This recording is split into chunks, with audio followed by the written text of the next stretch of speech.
All right, fans, joining me now. I am joined by former WWE star. You might know him as James Dick. He is also known as Tank Toland. So how you doing, Tank? I'm doing good. Thanks for asking. I'm doing really well. Yeah, I usually go by Tank.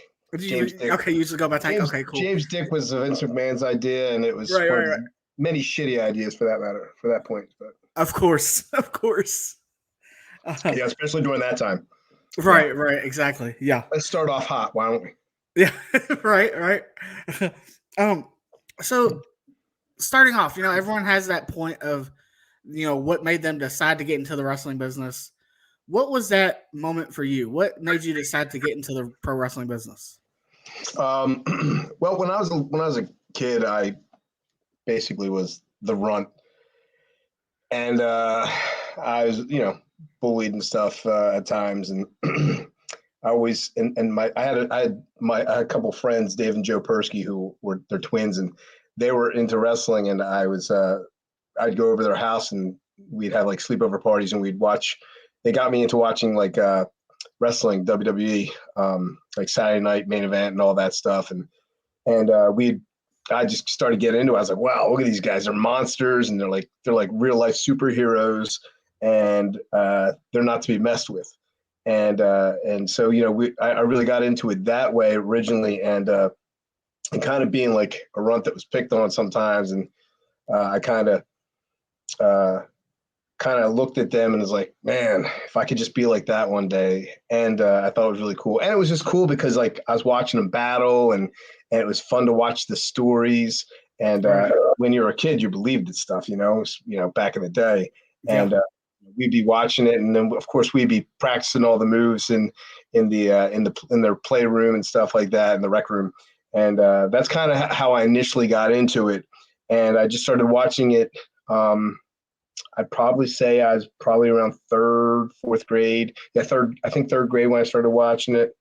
Um, and then it just kind of stuck with me. I kind of just kind of always loved it, and I kind of drew from watching watching them, and watching especially like Hulk Hogan back in the day, because I'm a little Right. older than you, obviously, but even though I don't look it, I still look amazing.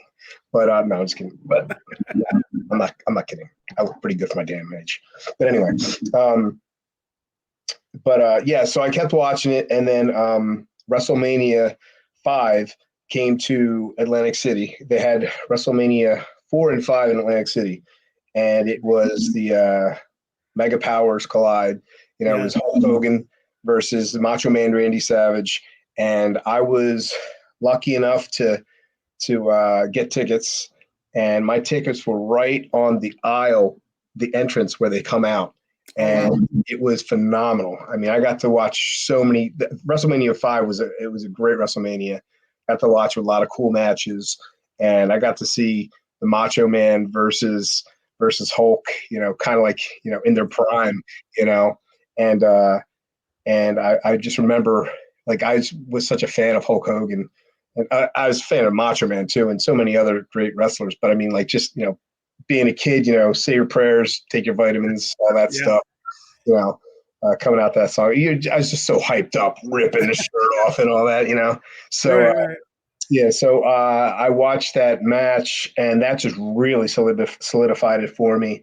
Um, Hulk Hogan won the match, and he came walking back. And as he came walking back, I actually got to pat him on the shoulder, Oh, that's cool. and like while I was walking through, and I patted him on the shoulder, and I just was like, I just looked at my hand, and I was like, oh my god, Hulk Hogan sweat. I took Hulk Hogan, and my brother was with me, and I was like, Kirk, and I put the sweat on. I was like, look, and I went sweat, and Kirk was not happy about it. He was like, what the hell are you doing? I was like, that's Hulk Hogan sweat, and he's like, I don't care, sweat. And I was like, and meanwhile, I'm like, I'm never washing my hand again. So that was kind of like a big deal. And it's funny because I actually got to tell Hulk that when I worked out with him when I was up in WWE, he Right. was still under contract with them and doing stuff, and when he's doing like Hogan Knows Best and all that stuff.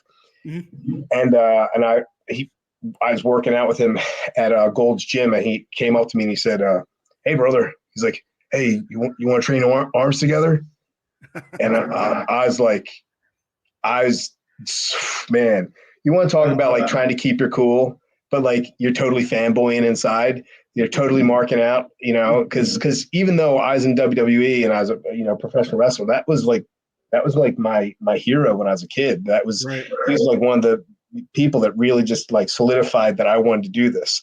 And so I told him that story. He thought it was hilarious. But yeah, and the whole time I'm like, oh my god, I can't believe I'm training arms with Hulk Hogan because he's got the 24 inches pythons, brother. And I was like, this is awesome. So yeah, so I totally marked out, but I tried to play it cool. I probably didn't play that well, but. But anyway, so that's kind of how I got into wrestling as a small pipsqueak, and then I kind of, and also watching it gave me confidence, and then that led me to working out. Started working out like 9-10 years old. So wow. yeah. Wow. You tell that story about the touching Hulk Hogan's back and everything. And I know what I'm not gonna say I kind of know. I know how you feel like that Yeah. because or how you felt in that moment because I kind of did sort of the same thing. I was a big fan of Eddie Guerrero. And when growing up, especially my high school years, and I was in high school, you was a kid when that happened with you and Hogan. And I used to, or not when I not used to, but I when Hogan came, or not Hogan, when Eddie came to OVW at Six Flags, back in I believe it was 2004. It was it got rained out and everything, and still I brought remember I was there. out. Yep. And I remember they brought Eddie out, and I was up against the barricade, and I got to Eddie came by and slapped hands with me and everything, and everyone, and I was like, I'm never touching my hand or never washing my hand again. Right. I mean, it's just it's an awesome thing. It's like Yeah. it's just especially like when you're a fan, it's just crazy. Like I before I ever made it up to the WWE, before I ever even got into wrestling, I'd go to shows. As a kid, I'd go to shows, and then even through college, I went to shows. And one time and I'll never forget this because it was such a big deal to me, especially later on in life when I finally made it up there. I was in college, and WCW was playing at the Spectrum in Philadelphia, which is where I'm from, that area. And so me and a few of my buddies, we went and watched the show, and we had a friend who was a security guard, and he knew where they were staying at, what hotel they were staying at. So after the show, we all headed back to that hotel and ended up partying with them at the hotel bar. It was crazy. It was so awesome. And I just remember like going in there, and as we walked in, you saw like all the wrestlers, like, and Eddie was there, and I remember like I was so nervous too, but I walked in and I went to the bar and I ordered a drink right between Arn Anderson and Ric Flair.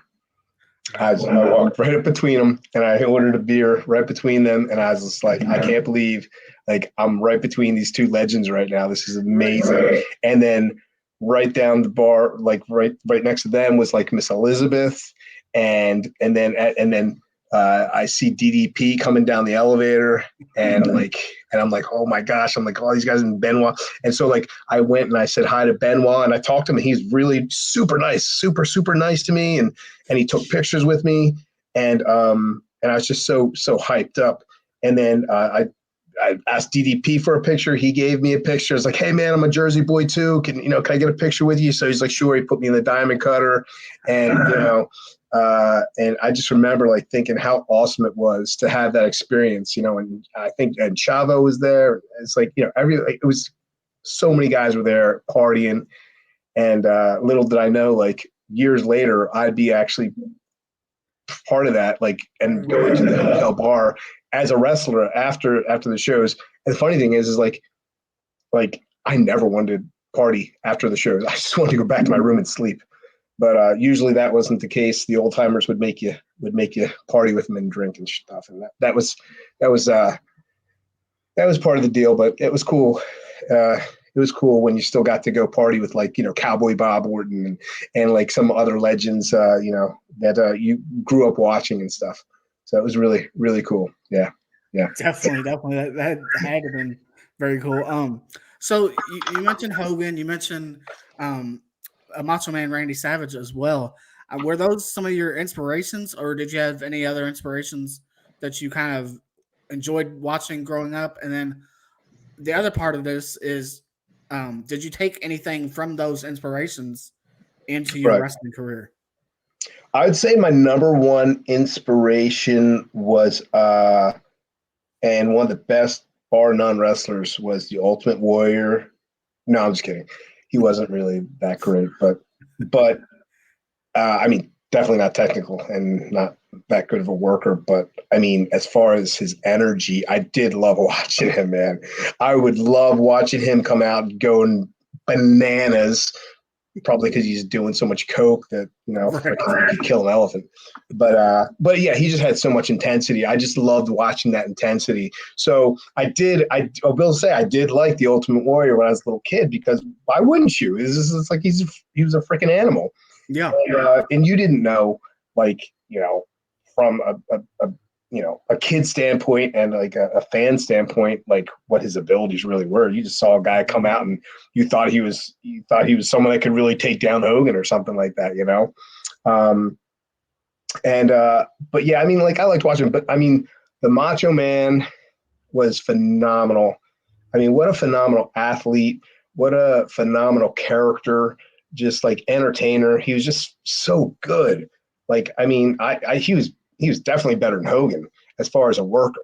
I mean, Hogan was good. He was a poster child, and he had a lot of charisma, and he was really good at what he did. But I mean, as far as an athletic person, and as far as just like, good worker and just an entertainer all around, Macho Man was phenomenal. And then, like, Kurt Hennig, Mr. Perfect, is another example of just someone just so good, so good. And then I loved Piper, man. I mean, Piper was so entertaining, I mean, and he wasn't like a jacked guy or anything like that. And like, for me, I like those guys because it was going back to me being like, you're that big, no one's messing with you, and I want to be like that. But I still loved, like, Piper's personality. I just loved his character. He was so funny. And I mean, there's just so many guys back then. I mean, I like Jake the Snake. He just had a quiet intensity about him. Yeah. Where you had all these guys yelling and screaming and like, let me tell you something, brother. Like that kind of stuff. Where you had Jake the Snake, man. He came out and he just was like, he meant business, but when he talked, he would just like look into your soul, like with those eyes. And he just had a very intense way about him where he never had to yell. He didn't really have to yell. You didn't hear him raise his voice that often, because when he spoke, he just had an intensity about him. And that was cool, And I just loved his DDT, which it's so a shame that, like, that move got, like, so destroyed, like, over the years, because it was such a devastating move when he did it. Yeah. Yeah. So many people use that too nowadays. yeah, I mean, like, now it's like people nip up from it. So, yeah, but which is a shame. But yeah, I mean, like, there were so many guys back in the day. I mean, like, I mean, back in that era. I mean, and then the Attitude Era was just ridiculous. I mean, of course, I loved Shawn Michaels and all that, and I liked Steamboat and Ric Flair and all those guys. But I just like, I think, being a little kid, those were the guys that kind of stuck out to me at the time. But yeah, and then you get to the Attitude Era, and then it was guys like, obviously, Stone Cold and The Rock, and I just absolutely love Jericho. I just love him. I mean, from the time he was like in Japan to, and he used the Lionheart, Chris Jericho and WCW and all this other stuff. It's just like, he was so good, so good. Of course, I loved Eddie Guerrero, phenomenal, just one of the best. I loved a lot of the luchador stuff too. I loved Ray and all that stuff. I mean, one of the things I loved about I don't mean to keep going off, Oh, you're good. but just real quick, just like one of the things I loved about WCW that I feel like WWE like never. I mean, they go through cycles with WWE. Like WWE, they would get like, okay, well, we're gonna make the tag team titles like an important thing, and they had their era where they did that, and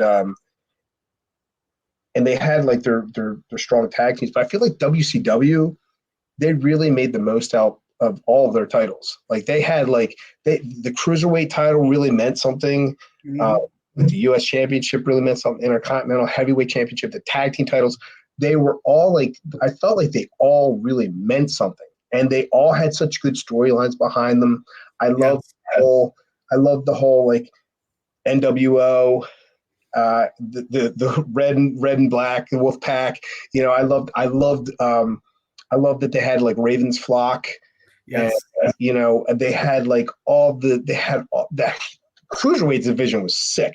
Cruiserweight division was sick back then. I mean, they had so many good guys. I mean, they had La Parka and Juventud Guerrero and Psychosis and obviously Ray and I mean, just a lot of guys. Kidman was in there and like just a lot of good luchador. And of course, Eddie was back and forth between luchador and But I mean, it was just really cool to have all those different like parts of it.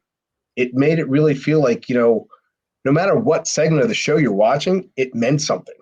And like, and like I felt like WWE would get really they'd push the tag team stuff for a little bit, and then they'd dive off from it. And then Divas a little bit, and then dive off, and then push, it's like, I don't know. I just feel like I just felt like, they missed opportunities to even get even stronger of a program. I mean, obviously it's the WWE though. They're like, what do we give a fuck? We had, who's going to beat us? And then, besides when there was the Monday Night Wars, you know what I mean? Mm-hmm. So.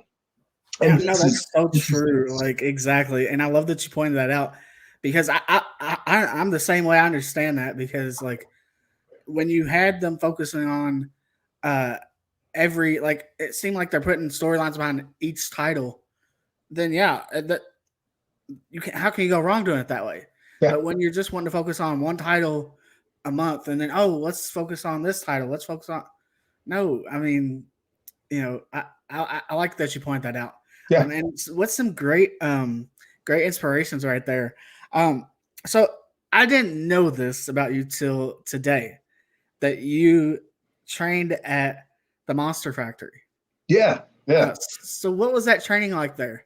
That's where I got my start. I was lucky enough to have them so close to where I lived. I grew up in Margate, New Jersey, which is right near Atlantic City, but I went to college at Westchester University, which is right outside of Philadelphia. And when I was in college, I had a few of my best friends that were also super into wrestling. And so, like I said, we would watch it. I mean, it was religious. We were there for, Monday Night Raw, and Thunder, and whatever WCW or WWE product was on, we'd be there watching it, and everybody has to shut the F up. Why you can talk during commercials. As soon as that comes on, shut up.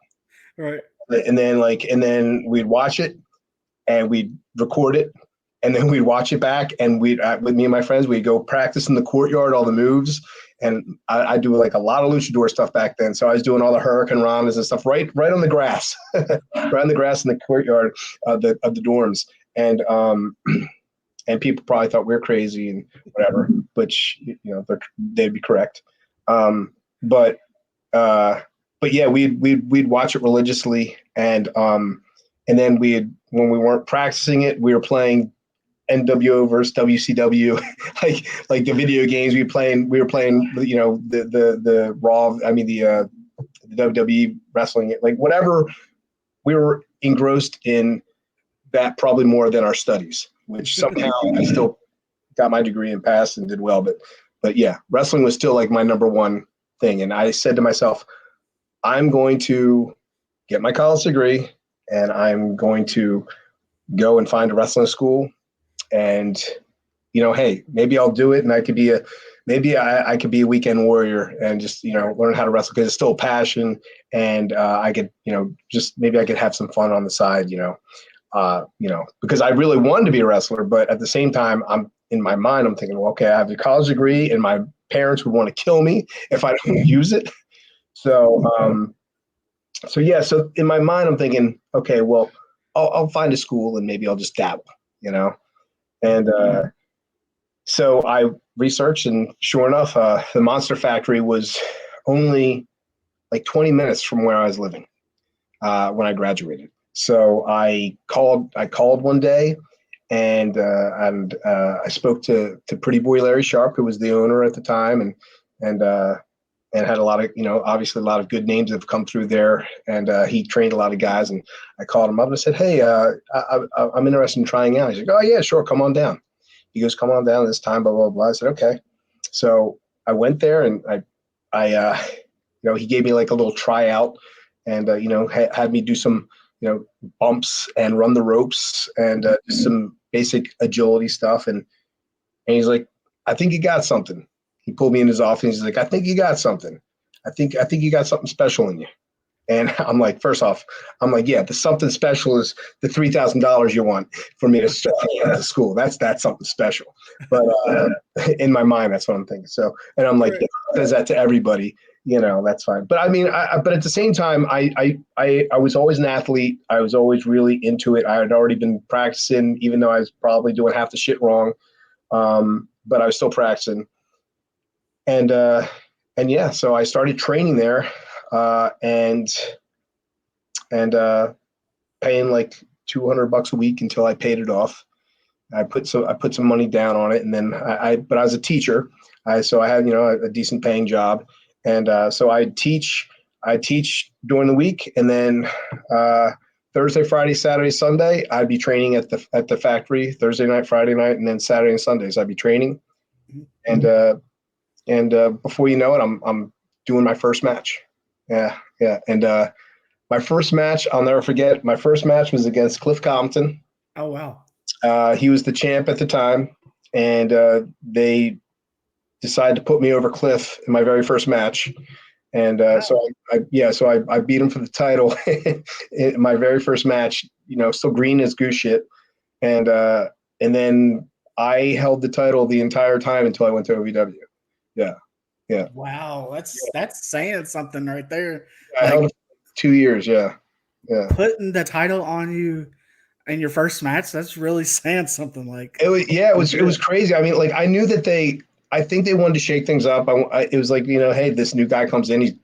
I was jacked, and I was like a little pit bull. Which was kind of my character. I was Tank, but I was like, I was a pit bull. My whole character, my whole career in my mind was always like, I'm not going to be the biggest guy or tallest guy, but I'm going to be one of the toughest. And you're going to basically I'm going to keep coming at you like a pit bull, and you're going to have to basically kill me to beat me. That was my whole mentality. Is like, pit bulls aren't the biggest dogs out there, but they're one of the toughest. So that was kind of like what I wanted to have, like, always like wanting to have to prove myself and show you like I'm gonna whoop your ass, and doesn't matter what size I am, I'm gonna chop you down if I have to. I'm gonna eat you one bite at a time, and that's pretty much it. Yep. And I like that you said that, because was it not, and correct me if I'm wrong, but was it not Dean Hill that kind of gave you that moniker of I believe it was you at least, of the biggest little man in LVW? Yeah, it's funny. I'm not sure. Yeah, I think it was either him or Jimmy, but they'd be like, you would, I still can hear it in my mind, like watching it back, and it's Tank Toland. he's as wide as he is tall. He's the biggest little man in the business. Yeah. And with Jimmy Cornette, just like, yeah. And him and Dean Hill, man, I just love those guys to death. Yes. Such good guys. Yeah. Jimmy, I mean, I can go on forever about Jimmy, how much I owe to Jimmy. But I mean, he's one of the main reasons I even got the opportunities I got. So, yeah. So, I mean, well, I'm sure maybe we'll get into that more, but yeah. We'll get into OVW here in a little bit, but while Yeah. we're talking about matches, if you could pick 3 matches, and I know this is a hard question, but if you could pick 3 matches that you've had in your wrestling career as your top favorite matches, what matches would you pick? None of them with Chad. I can see why. Sorry. Throwing digs already.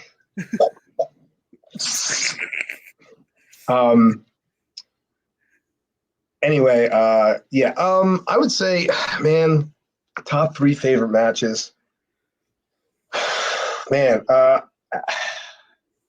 I loved I don't have specific matches per se because, for one thing, when you're hitting the head with chairs a lot and take a lot of bumps and stuff, sometimes things get hazy. Definitely. But I mean, like, I would say, like, anytime that Chris and I, Cage, when wrestling and adrenaline was definitely my favorite time as far as, like, because I just came in. And, that was another thing, like, I had just come into OVW and it was a crazy thing then because, like, that was just, we'll get into that obviously, like we said, but yeah, but to get into it, I mean, with the matches, I would say, anytime that Chris and I wrestled the Jersey Shore crew with wrestling Nova and Aaron Stevens and Danny, Danny Inferno, yeah, which is a great guy. Like, anytime they were in the mix, that was awesome. I would say that was my favorite. Like, anytime we wrestled them, and then even though I did not enjoy my time wrestling in a tag team with Chad, I did absolutely love being a heel, and so when I was with Chad and we were like the Blonde Bombers or we were just the Tolands or whatever, and I was a heel, I just loved that because then we were wrestling like Cheater and Capitelli, the Thrill Seekers, and I had a lot of fun with those matches. So that was a good time. And then, like, I would say also, like, when we were wrestling, like, when I first came in, I was wrestling like Bane against Bane and 7 Disciples of Sin. That was a good time, especially because Sin was also part of that. Mm-hmm. And I love Sin, and Sin was the manager, and she would get involved, and Jimmy was always so invested in that as well because Jimmy and Sin so he would always come up with such great matches, and I just loved it. So I really did enjoy being a tag team guy. I mean, if I could do it all over, I would love to be a singles wrestler straight through and through and do tag stuff, here and there. Yeah. But I think being mainly a tag team guy also helped me learn so much more about the business, and a different aspect of wrestling. And I'm stronger at that than a lot of guys are because there's a whole other psychology to tagging, as opposed to being a singles guy. So I think that made me a stronger worker. So, but yeah, I mean, that was a good time. But I mean, like, memorable matches though, I mean, like, would be like my first couple matches in OVW. Like, my first couple matches in OVW were against Doug Basham and Randy Orton. Those were like my first 2 TV matches. Wow. I was like, insane. Yeah. I was very blessed. I was very lucky. Yeah. For sure. Especially with your first match ever winning that title, and then your first 2 matches in OVW, one being against Doug and then Randy as well. Wow. Yeah, pretty crazy. That's crazy. Huge. Yeah, I mean, and it was like really cool because, like, it just felt like a huge vote of confidence from Jimmy and Danny. That they believed in this new guy that came from Jersey and like really still like in the grand scheme of things, still green. Cause I at that point I'd only been wrestling for, maybe like a little over 2 years. And a lot of my indie stuff was Monster Factory and Phoenix Championship Wrestling, which is Donnie B's, who's Nova's brother, his promotion.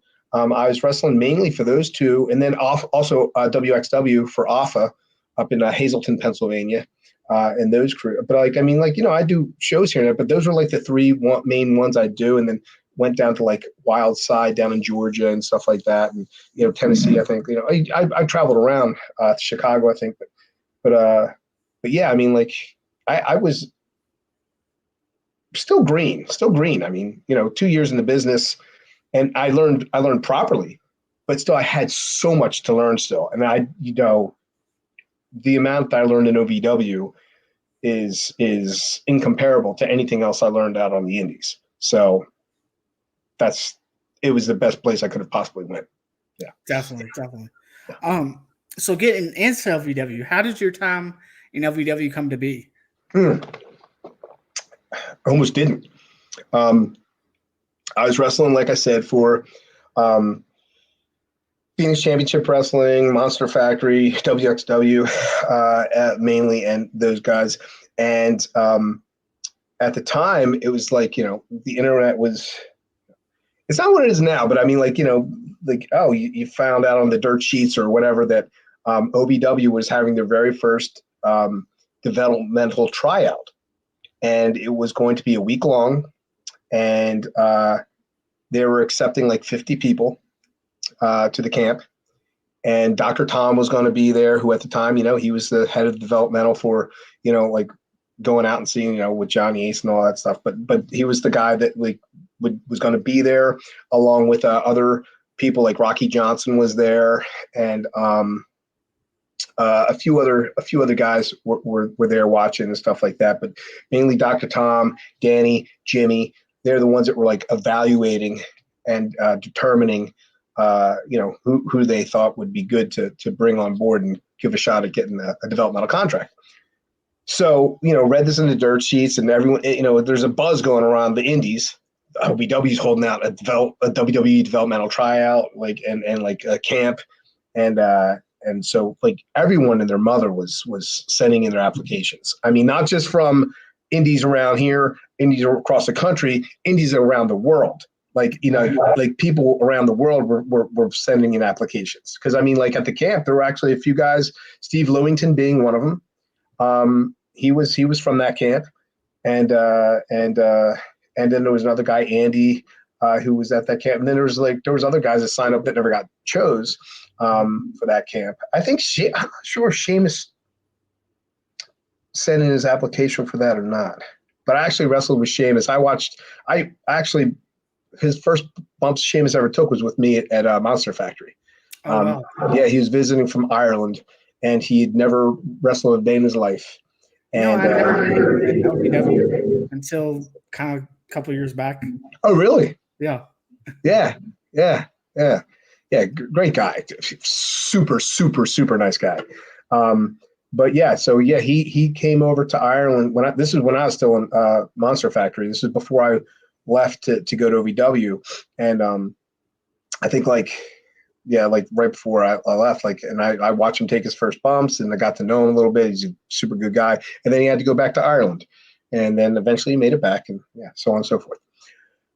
However, so everyone's filling out applications, and I'm like, well, shoot, I'm going to send in my, send in my application, and they wanted I think they wanted a photo shot of you to see what you look like.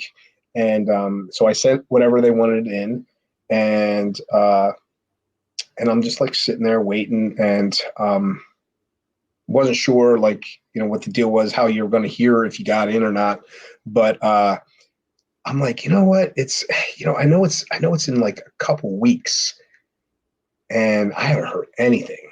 And I'm just and the deadline is tomorrow. And I just want to make sure, you know, and I was like, I just feel, I don't know. I just had a weird feeling. So I called OVW and Julie answers. And, you know, Danny's Julie. And, and she's like, hello. And I'm like, hi. I was like, my name's, John Toland. I go under Tank Toland. I was like, I sent in an application. I just want to see if you guys received it. And she's like, oh, we have a lot of them. I was like, yeah, I know. I said, but I know the deadline's tomorrow, and I'm really just like, I don't know. I just want to make sure you have. And she's like looking, she's looking, she's looking. She's like, no. She's like, I don't see it. I was like, oh my gosh. I was like, I sent this. I was like, I got proof. I could show you that I have it, a postmark, everything. I was like, she's like, I don't know where it would be or why we wouldn't have it. I'm like, she's like, I'll tell you what. She's like, I told her, you know, who I was, how long I've been working. I was like, look, I just really would love, to at least get this application. I said, I will overnight it to you and make sure that it's like, you know, so I did a whole thing all over again. I overnighted it to him. I made sure it was signed, signed for to make sure they got it. And I called her the next day and I was like, did you get it? Did you get it? And she's like, yes, we've got it. She goes, actually, I already suited Danny and Jimmy. They already love your look. They love the way you look. And I was like, wow. I was like, okay. And later that day, I got a call saying I was invited. So Wow. I was so lucky that I followed up and called because I they would have never known I existed. So at least not that stage. Definitely. Yeah. So that's how I got the invite. Yeah. And I got the invite, and I remember it was in February, and I'd never been to Kentucky, but you know, Nova was there obviously, and you know, he was already there, and I, you know, I knew Nova, and you know, Donnie B, his brother, his twin brother, and so when I got out there, you know, he took me under his wing and said, you know, did you know, help me, you know, navigate things. And we stayed at a hotel, and Tim Ash, I'm not sure if you remember who Tim Ash was. Yeah, Tim Ash was like acting like he was like some WWE bigwig. It was really funny. Yeah. And we didn't know, you know. And so, you know, he's talking to all of us, and it was a pretty cool crew because like it was like me and Beast, and Jillian was there, Mike Mondo was there. Gosh, there's so many. Steve Lewington was there. I was just trying to remember, like, there was a lot of guys there. Melissa Coates was there. There was like a good number of people there. Vic Delicious was there, I think. Yeah. I'm just trying to remember like a bunch of people that were there. But I mean, like a lot of guys were there. And it was just funny though, because like only 50 people out of all those applications, and somehow I made it, and it was part of that, which was awesome. But yeah, so you know, they drilled us for like the whole week, like it was like, you know, long days and lots of drills, and I remember just being so nervous, and but feeling like I did a good job every day, and I just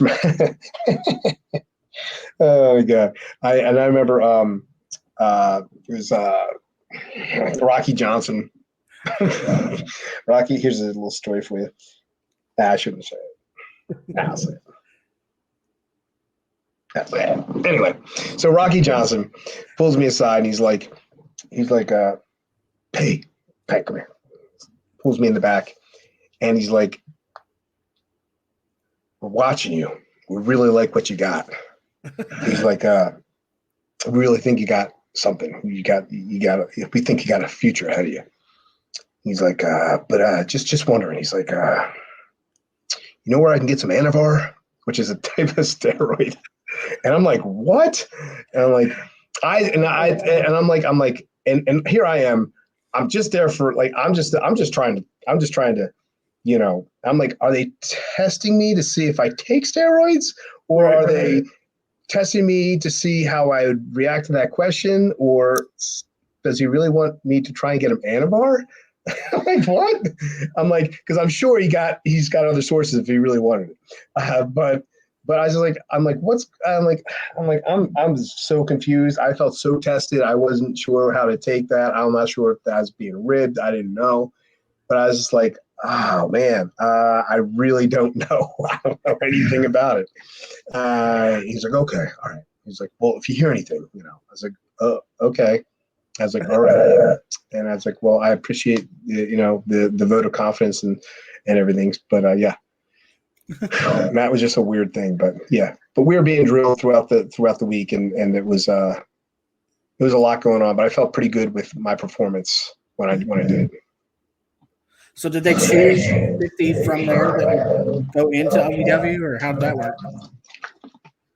So basically, we did the camp through the week, and then they're like, all right, well, when we're going to talk about everything, we're going to look through things, we're going to go through the evaluation, see what we all thought, and then if we feel like you're a good fit for moving on and getting a shot at earning a developmental contract, we'll get in touch with you, and we'll bring you and make you part of the OVW family.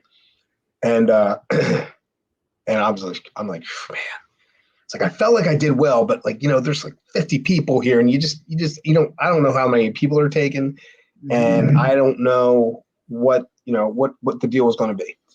So I went home, and at this point, I actually had stopped teaching because I wanted to really get into wrestling full time. And I had a friend of mine who owned a fitness store and sold like fitness equipment, and he let me work there and be a sales manager. So, and with the understanding that like anytime I needed to go do something wrestling wise, he'd be cool with it and I could go. So it worked for me. And so I just remember, I'll never forget, it was like mid-April, and mid-April 2003, and I'm just working at the store, and I'm like straightening things up or something, and all of a sudden my phone rings, and I answer it, and it's Jimmy. He's like, Tank, Jim Cornette, how you doing? And I'm like, and like not all of a sudden, like my stomach just is like, I felt like my heart dropped, my stomach is like up in my throat, and I'm just like, I'm good, Jimmy. How are you? He's like, I'm good. I just want to see what you thought about coming down to Louisville and becoming part of OVW, working on a developmental contract. And I was like,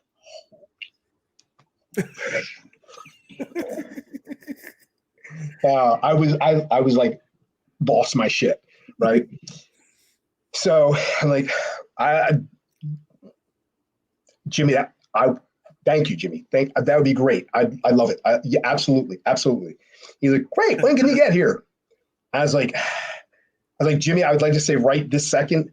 I was like, I just want to give my boss just enough time to get someone to cover me. If you can give me just 2 weeks to get my stuff together and pack up and move, I'm there.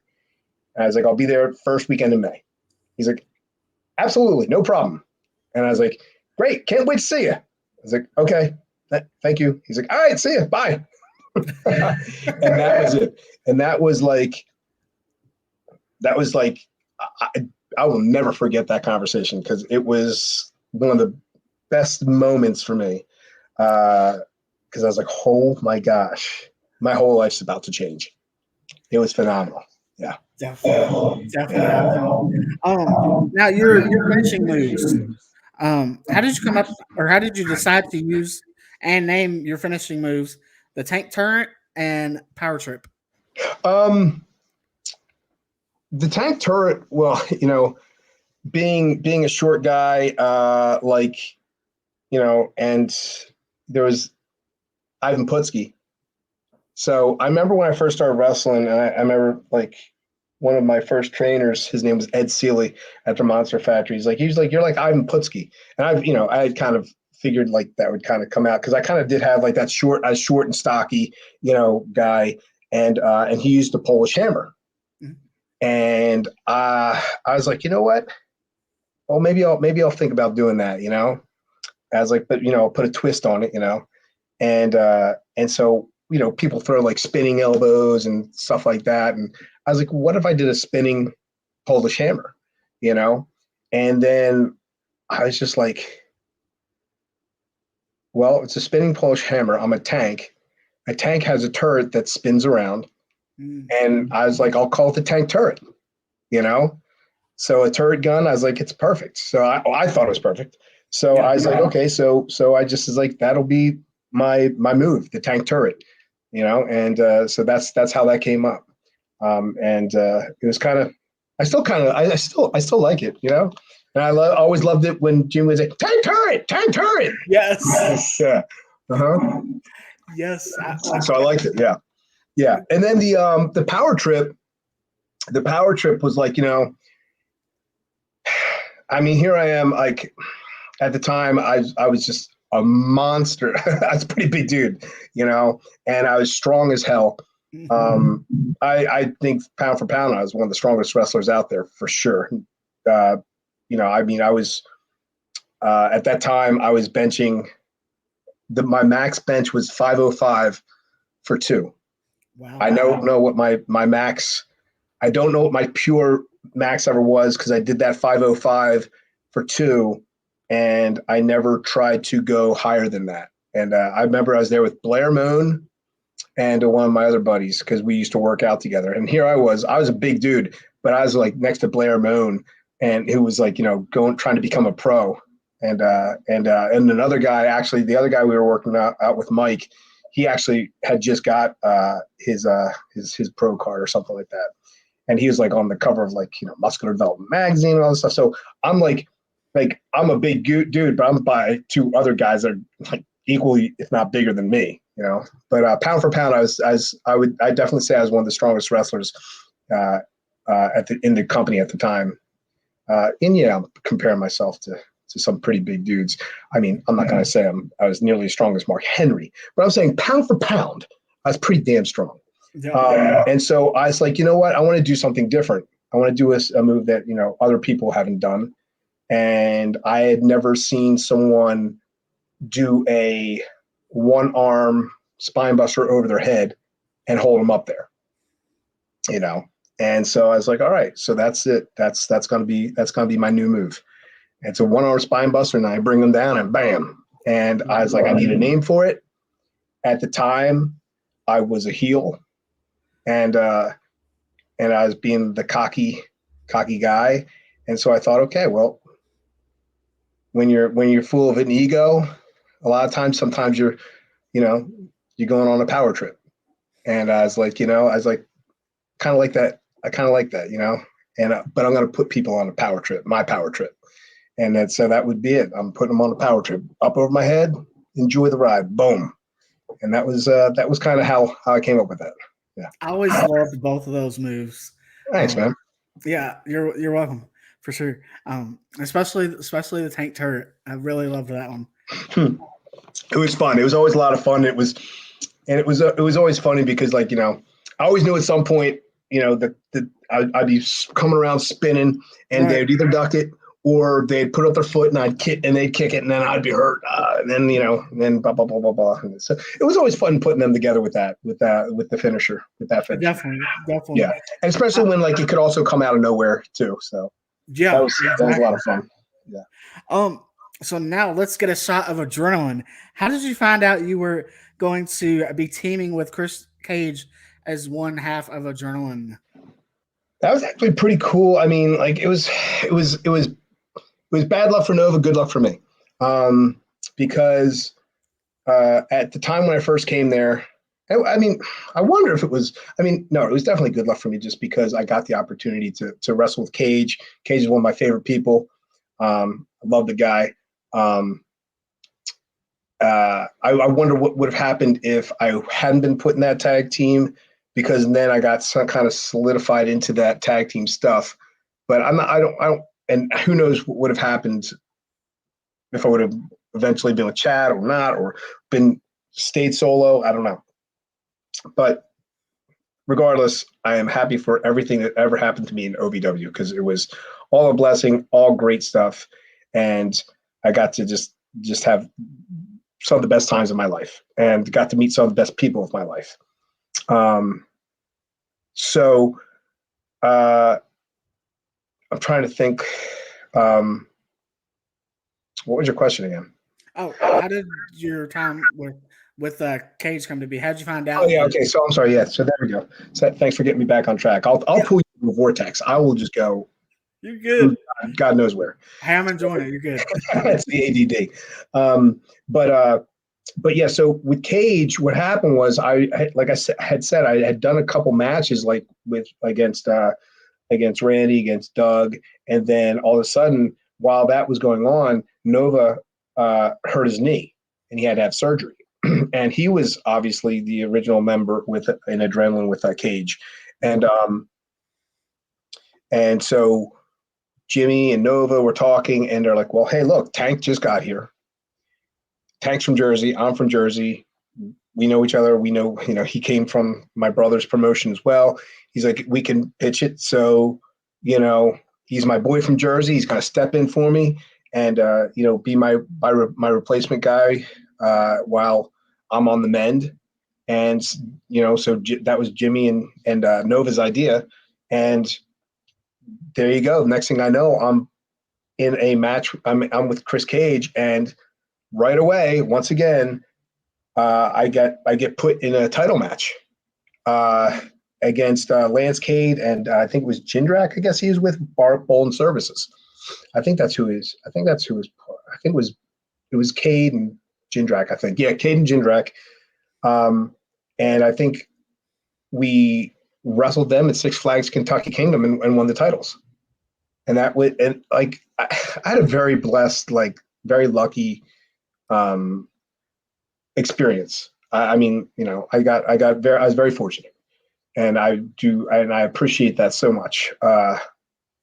But yeah, so that's kind of how that happened. And next thing you know, we're Adrenaline, and we're the champions, and it was freaking phenomenal. And Cage and I clicked really easy, and it was cool because Nova was there. And then next thing you know, we're getting into a whole feud with the Disciples of Sin, and we're defending the titles, and it was just a great time. It was a great time. And then what was really fun was, Nova is now healed and he's able to come back. And they wrote it into the thing where, all right, like, but they knew he's going to make his heel turn. And because they wanted to keep Cage and I together because we were just working well together. We were clicking together. The fans seemed to be into us. And so Jimmy wanted to keep us together, and that was a perfect time for Nova to make a turn.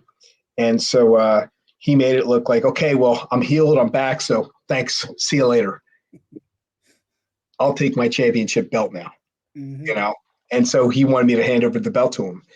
And I was like, I don't think that's how it works, And I remember, I'll never forget this because this was actually the first time I ever took a chair shot was from Nova.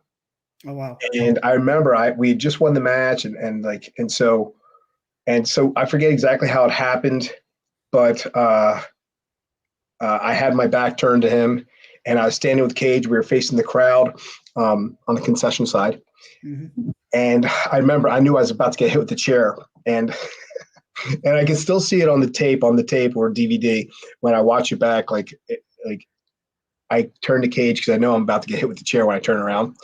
And I go, this is gonna hurt. I turn around and Nova just goes, wow.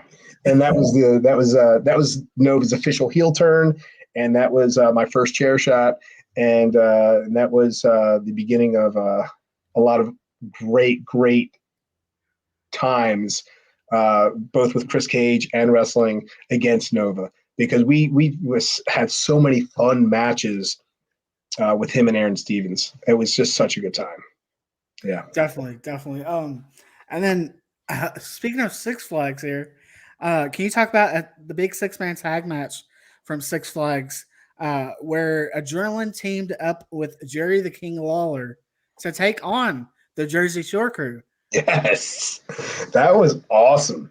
Yeah, I got to work with Jerry twice, and it was both at Six Flags, and it was phenomenal. I loved it because also, it's Jerry, it's the king. Cage was also involved in it both times, I believe. What's that? The Cage was also in it, Yeah, involved in it both times. Right, because I one time he was on it was me, Cage, and the King, and then the other time it was me and Chad versus the King and Hey, Cage, and that was one of your heels, and that was great because that was like that was a it was like a street fight, like brawl anywhere thing, and I remember, man, I remember I was getting the King took me over and he like smashed me in the concession. He squirted mustard all over me, and it was awesome. It was great. It was a good time. But yeah, I mean, that was just so cool to be able to work with Jerry the King Lawler like that, like, and especially at the Six Flags Kentucky Kingdom, because it was such a great venue to work. You know, the crowd was always so awesome. It was just fun because it was outdoors. It was summertime, you know, or spring or whatever. And it was just so much fun. And and yeah, man. I mean, working with him was awesome. I remember that you know the first match was fun because you know he's on my top on my side and we were you know doing the whole thing and the crowd was into it. But I had like such a good memory of working with him the second time when I was a heel and going against him because I remember I was like, yeah, we're working together again. He's like, oh, great. He's like, yeah. He's like, cool. See you out there. I was like, cool. Nothing planned whatsoever, obviously. It's the and like I cared. I didn't care. I was like, we're gonna just have a fun match. It's just gonna be a good time to get out there and just do everything on the fly, um, which is when you have some of your best matches. And I remember being out there and I was starting out and he was in there and we're circling. And as we're circling, he's just like, hey, you know how to take a stone cold stunner? I'm like, he's like, I'm like, yeah. He's like, good. Gung.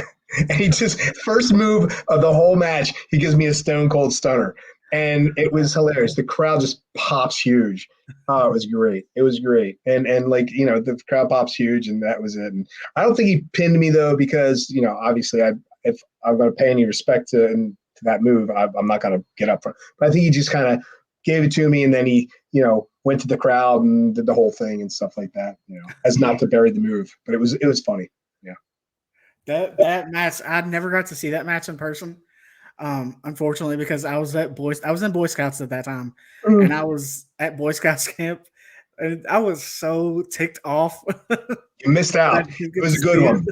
It was a good match. It was it's funny because you're saying what memorable matches. Actually, that's one of my more memorable matches because it was such a fun time. Yeah. Yeah, Such a fun time. I Yeah. remember the promo going into it that Lawler did, or pre-tape that Lawler did, and he talked about how like he goes, I don't know where they're at, but I'm gonna find one of the concession stands, and we're gonna do the Blonde Bombers brawl of 2005. Yeah. I love Yeah. that. Yep. And that was sure enough, he lived up to it. He did. And it was awesome. It was awesome, man. Such a good time, man. That was a it was like, you know, it's funny because like I was not happy with my tag partner Mhm. because there was just no chemistry there between us. And I just, for many reasons, I just, you know, and also it's hard to top Cage. Cage was such a fun guy to be in a tag team with because he's just such a good guy. He's so laid back. He's like, yeah, cool, man. Cool. Yeah, we can do that. Yeah. And I'm like, all right, cool. And so we just had, but being a heel, I mean, for me, I love being a heel because you know you could just be the biggest jerk and you could just say the funniest things and like you could be a smart ass. It's like I feel like when I was in you know when I was a baby face in Adrenaline, especially when I first started, it was like you know, it just was too sugary sweet. Like I didn't like I was like a rah guy. Like, you know, I just didn't want to be I mean, I was intense, but I felt like I wanted to be a little bit more edgy. And which, you know, I probably could have been you know, but I was still like I said, I was green, I was learning. And I was learning, you know, who I was as a wrestler and my character and stuff. And yeah, and I wanted to make sure I was giving Jimmy whatever he wanted and stuff. So, but yeah, when I got to become a heel, I felt like I really stepped it up a notch as far as my confidence, as far as who I wanted to be, and as far as who I was going to be moving forward, regardless of if I was a heel or a face. So yeah. Right. So, So now OVW Fall Brawl 2, that would see the debut of Chad, who we would find out would be your storyline cousin in OVW when he cost Adrenaline a tag match against the Mondo brothers, Mean Gene Mondo, who would go on to become known as Snitsky, Gene Snitsky, and Mike Mondo. How did you find out you would eventually be partners with Chad? um, I I distinctly remember being at one of the practices, and Dr. Tom was there, and Dr. Tom was talking about guys getting contracts, and he's like, oh yeah, he's like, and you just got to be sometimes you just got to be there, and you got to be positive. And he's like, there's this guy we just signed, Chad Wicks.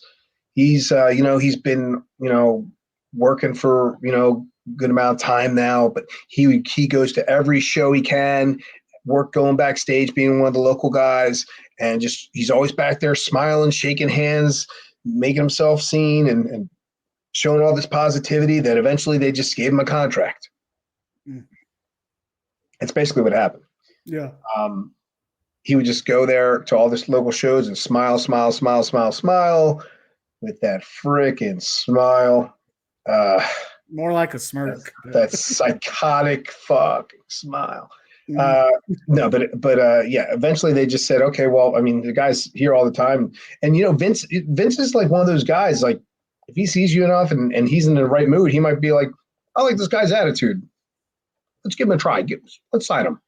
And so who knows? I mean, that could have been what happened. I mean, I'm not saying the kid didn't pay his dues. I'm not saying that he wasn't out there and because he did. He was at Kowalski's and he was all over the place, and he was in Japan, and he definitely worked his way and hustled his way to get there. And I give him credit for that. I don't take that away from him. I never will. However, I can't relate to him as a person. He was also a very young, immature person when he came and was signed by by WWE. And he just has a different mind frame in general that doesn't gel with myself or most workers for that matter. I'm not saying I'm going to speak for all wrestlers, but I just think that, like, for the most part, a lot of people had difficulty working with him. And I always would feel the stress of that or the strain of it when we would be trying to put together matches, especially when we're working with other guys that have been in the business a long time as well, and and guys that also know how to tag match and work matches.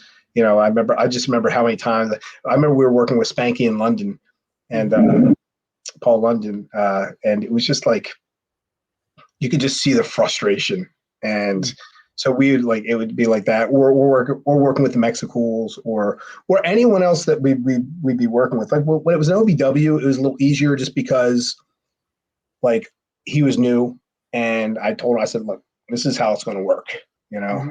And we'd put together matches, and we were working with Jeter and Capitelli a lot, or whoever else was like, we were going to get Mac Johnson and Seth Skyfire or whoever we were working at the time. So it was a lot easier for us to just put together matches, and I'd be like, okay, Chad, when you're in there, this is what you could do, whatever. You decide. But like, this is what the main meat of the match, and this is how it's going to flow. And also, Jimmy had a real big control of things a lot of the time. So I didn't have to worry too much about that because Jimmy's like, well, this is what you're going to do. So, which is great because Jimmy's the man. But yeah, so when I heard that from Dr. Tom, and he's like, oh yeah, he's built, he's kind of like Tank. He's kind of like Tank, and I was like, oh okay, kind of like me. There's only one Tank Toland. Mm-hmm. That's me. No, but yeah, so I was like, okay, and then sure enough, he comes, and I'm like, okay, this guy's like my height, similar build, not nearly as good looking, but sorry. Right. I just break into character a lot. That's not really. I'm not that much of a douche. I'm just a little douche. but no. But I'm very self-aware of how ridiculous I am. So please don't ever take me seriously, because I definitely do not take myself seriously. Uh, but yeah, so when I saw him come in, and I just all of a sudden I'm like, it's like Han Solo says, I got a really bad feeling about this, you know, and and next thing I know, it's like, okay, the office wants to put us together because we have the same look and blah, blah, blah. And so Jimmy's like, okay, well, I guess this is how we'll do it. We'll make him your cousin, and yeah, and that's kind of how it went. Yeah. Wow. And Oh, he wow. started, and they're like, okay, so and then that was going to be the strain between Cage and I eventually, and then that's ultimately what broke us up, and what turned me heel. Which I'm so thankful that I got the opportunity to be a heel. It was awesome. It was awesome. Yeah, and it was funny though because like when I made the heel turn is actually when I tore my bicep. Mhm. I tore my bicep, and it sucked because um, the office came, like Stephanie McMahon and the writers came, and they were watching us all because they wanted to bring up some people. And I wrestled the match with a torn bicep for the office, and Tommy Dreamer was there at the time, and I think he had actually taken over for Dr. Tom at that point, and where Dr. Tom was not there for some reason, but Tommy was doing the stuff, and and I remember I had a good match, and I was in the back getting a drink from the water fountain, and Tommy's like, Tank, I've got good news and bad news. And I was like, oh, he's like, yeah. He's like, Stephanie absolutely loved you, and she wants you to come up right now. They want to bring you up, and I was like, this is awesome. This is freaking phenomenal. And he's like, bad news. I told her you have a torn bicep, and dude, you have to get surgery. You have to. You can't just let that thing go. And I'm like,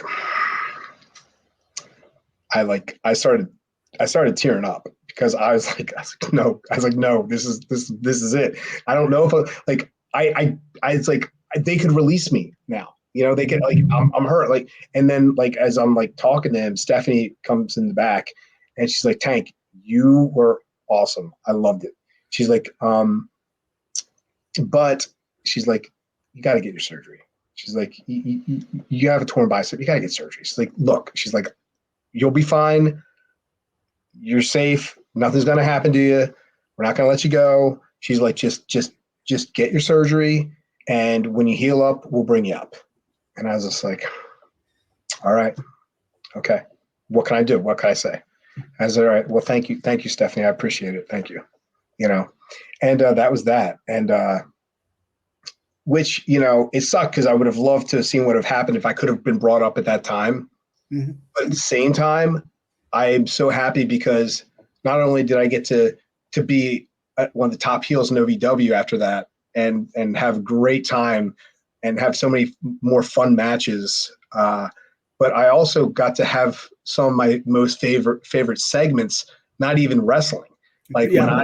when I like there was like I was put into like a wheelchair with like a neck brace, and I made it look like I had myself all beat up and stuff like that, and I was cutting promos saying how Cage attacked me in the back, and how, like, I've been beaten and battered and bruised and bloodied so badly that my doctor said that I might not even be able to have sex again, like that kind of stuff, like like just ridiculous stuff, like that I have like erectile dysfunction or something like that. I don't know. But, yeah. Oh, those were A some lot good of fun times. being able to be a heel. So, as much as I would have loved to have gone up that first time if I Mhm. hadn't torn my biceps, I just had the best time being a heel in OVW. It was just phenomenal. Yeah. So, Definitely, your heel run was like you said, it was phenomenal. yeah, It was definitely phenomenal. it was a good time. Um, so you also had a Six Flags match. It was another 6-man tag match, but this time it was the Dudley Boys and Chris Cage against the Blonde Bombers and Ken Anderson as their partner. Yeah. Sure. There we go again. I definitely have taken a lot of some hard bumps because I I didn't even remember that. But now that you say it, yeah, I remember it. Yeah, Yeah. yeah. It's like things aren't always off the top of my head. And yeah, I got to wrestle the Dudley Boys a few times actually. And one of them was that one, and that was a lot of fun. I enjoyed having Ken as part of the mix. You know, good. It was good to have someone else that could really work too. You Yeah. know, like uh, in a sensible manner. I'm not saying that some of what Chad did wasn't bad. I mean, he would do some good stuff. He could sell well. He could when he would sell something, um, and um, and he could bump well, and he did some things well. I'm not taking. He's not a terrible worker. It's just his psychology, and more so him as a person was what I struggled with. Because that also got us a lot of heat when we were up in the WWE. So obviously I had a lot of negative feelings about that. So, but that's whatever.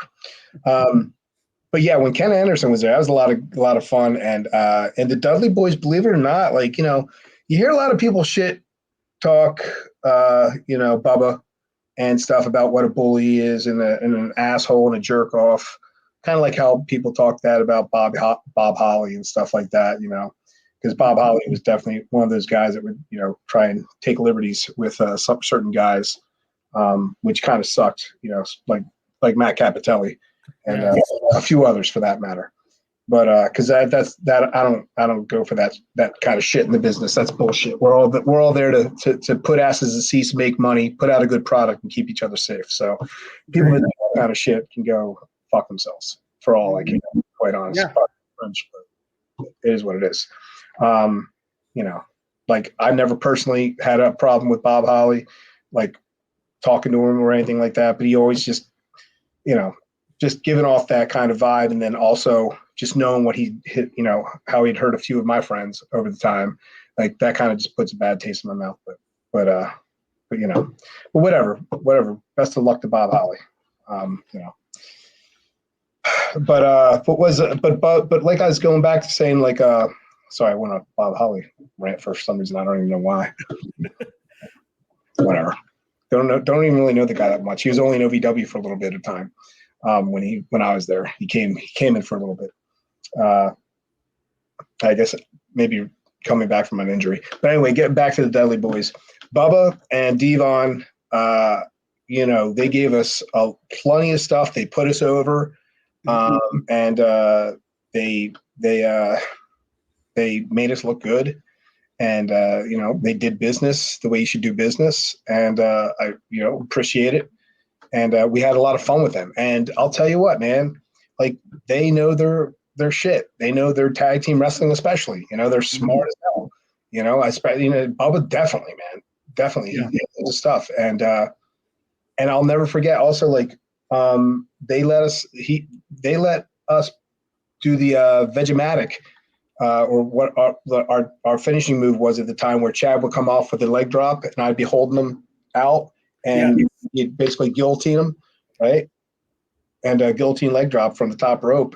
And I mean, Bubba took it, and it was he didn't know us, he didn't know if he could trust us, but he did it, and it went perfectly, and it was a good time. It was great, and so I have nothing bad to say about the Dudley Boys, and I loved watching them. That's another team. How did I not even mention them when I was talking about all the amazing tag teams in in WCW and WWE, and it's like they obviously one of the best. Yes. So yeah. But and the Hardy Boys, duh. Yeah, obviously, and Edge and Christian, and oh my god, see, that's what I'm talking about. The tag team division was freaking insane. So yeah, so it was so in my mind, I was like, oh my god, if they could just push the tag team division like that, when I was there, I was like, it would be awesome. It would be great. And, whatever. Apparently we saw how that went. But yeah, yeah, it was a good time working against the Dudley Boys. And it was fun having Ken Anderson, Mr. Anderson. Fun watching him kind of come into his own in OVW and bring that in, and where he eventually became Mr. Kennedy, which, it was really cool, man. Really cool to see a lot of that stuff. It's cool that when you got to see things that were in OVW actually get brought up and used into WWE, because you knew you saw it. You saw it as its inception, and you got to see the development of it and all that stuff. It was so cool. Like, Santino Marello. I mean, his whole gimmick, his whole act was so good. And like, I remember Paul Heyman was there at the time when they were trying to figure out what to do with him, with Anthony, and obviously became Santino Marello. But like, he's like a legit badass, at martial arts, and like a real legit tough guy. And I remember they were trying to make him, be some kind of tough Russian. Like, I think they put him with with Vladimir or something like that. I can't remember. Vladimir for a little bit, yeah, and which he's a nice dude too. But yeah, man. I mean, it's like they're trying to figure out what to do with him, and like he was so robotic and stiff, like not stiff, like hit you hard stiff, like working, just like his motion and stuff. Wasn't like fluid as it didn't. His martial arts and his wrestling or whatever didn't really cross over as well as as it could have. And so it was like almost like, oh, well, what do we do with this guy? And I just, and then all of a sudden they're saying, hey, can you speak Italian? and one of the things we learned from guys in the business like Tommy or Dr. Tom or whoever, I remember they'd say, if the office asks you, can you do something? You say yes. Yeah. If they say, can you ride a motorcycle, and you can't ride a motorcycle, you tell them yes, and then you spend every second you can learning how to ride a motorcycle. So that's what he did. And sure enough, next thing you know, here he is, Santino Marello, and he's doing this whole, and phenomenal. Such a great character. And all of a sudden, all this stuff, of being like this badass and trying to be this wrestler that just wasn't working, that went out the window and something else worked. And it was awesome. Awesome. And I'm so happy because he got to have such a great run and got to really kind of put himself, up there.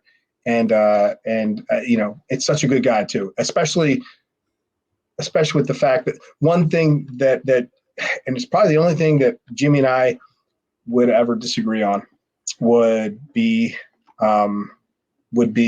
our like or dislike for Santino Marello, because obviously I think most people know how Jimmy, everybody knows how Jimmy feels about Santino, because you were around when that whole thing happened, right, with the Boogeyman and everything. Yeah. So I mean, I was literally like a couple feet away from watching it happen in the back, where Jimmy just smacked the ever living piss out of Santino or Anthony. And the composure that Anthony had, I remember I was standing right next to like Nova and Cage, and when we watched it, and he was just like, "You're not working this business," like because he didn't put over the Boogeyman, and there was reasons. So like, I know his daughter was in the audience, and he was in the amateur section, where and the whole thing was supposed to happen with Boogeyman, and everyone was supposed to scatter, and I showed this tremendous fear, and put it over, and Jimmy just didn't like that he didn't put it over enough, and that's when he got called to the back, and he's like, you'll be nothing, you'll never be anything as long as I have anything to do with it, and blah blah blah. And man, when he smacked him, I mean, Anthony just ate it. He just ate it and just didn't say a word. And Cornette's lucky didn't get the raw end of that. So yeah, but yeah, so it was pretty crazy when you saw that. But I think going back to dragging you down a rabbit hole and a tangent. But yeah, the Dudley Boys were pretty cool. Hey, nothing wrong with those tangents. I'm enjoying it. So I mean, Yeah. you're good. So being a 4-time OVW Tag Team Champion, Southern Tag Team Champion, what does that mean to you to be a 4-time OVW Southern Tag Team Champion? Man, I'll tell you, it really is probably one of the biggest honors to me for multiple reasons. First off, the fact that I was even able to have the opportunity to come and work at OVW, which obviously at the time was the hottest spot to go if you wanted to make it up to the WWE. Like that was the developmental training place, and everybody would kill to go there. And the fact that Jimmy had such confidence in me from day one, and Danny had such confidence in me from day one, and they put the title on me, and they let me run with it, and they gave it to me again and again and again. It was phenomenal that I got to do that, because it's also, a lot of people don't know like how important that title is in the history of wrestling. It's a pretty big title. I mean, the Southern, Tag Team Champions is a big deal. And so for me to be able to have that title and hold it as long as I did at the time when I had held it, I remember I think at the time, I think Jimmy or someone told me that, like, we had held it longer than any other consecutively, or something longer than any other team. I can't remember exactly what the stat was, but it was something crazy. And I was like, wow, that's pretty cool, And it was just really cool to be able to have that experience, and just like, my wrestling experience in general, like, bar none, the best time I ever had in my whole wrestling career was during my time in OVW. I mean, the friendships I made, and I got to really become like, it was like, I was from Jersey. I just moved out there, and it was a whole culture shock for me, coming from the Northeast where everyone's full of attitude. All of a sudden I come to Kentucky, and like, people are so friendly and nice compared to where I was from. And it was like a culture shock, but it was like the best culture shock possible. And I got to just become like family. Like, it was like literally like a whole other family to me. And Danny and Julie were like mom and dad, and Jimmy was the crazy uncle that you just had all. I just have so much respect for Jimmy. If it wasn't for Jimmy, who knows? I might not have even never, got a shot at getting a contract, because Jimmy really pushed for me hard. Jimmy really pushed hard for me to get a contract, and Danny was part of that. And it was really cool because, they put that confidence in me. So, I mean, like, there's no way that I can't like give all my respect in the world to Danny and Jimmy. So, I mean, like, just good guys. And OVW, the locker room was a phenomenal locker room. Everyone was really there to help each other and be there for each other, and just make it a good deal, which was the exact opposite when you get up to the WWE, especially during that time. It was such a negative environment up in that locker room. So it was crazy going from like such a family and like a close knit group to like up there, and then all of a sudden, people are fucking with you left and right, and you're just saying, okay, well, I'm going to take it and just move on with it and just try and survive it.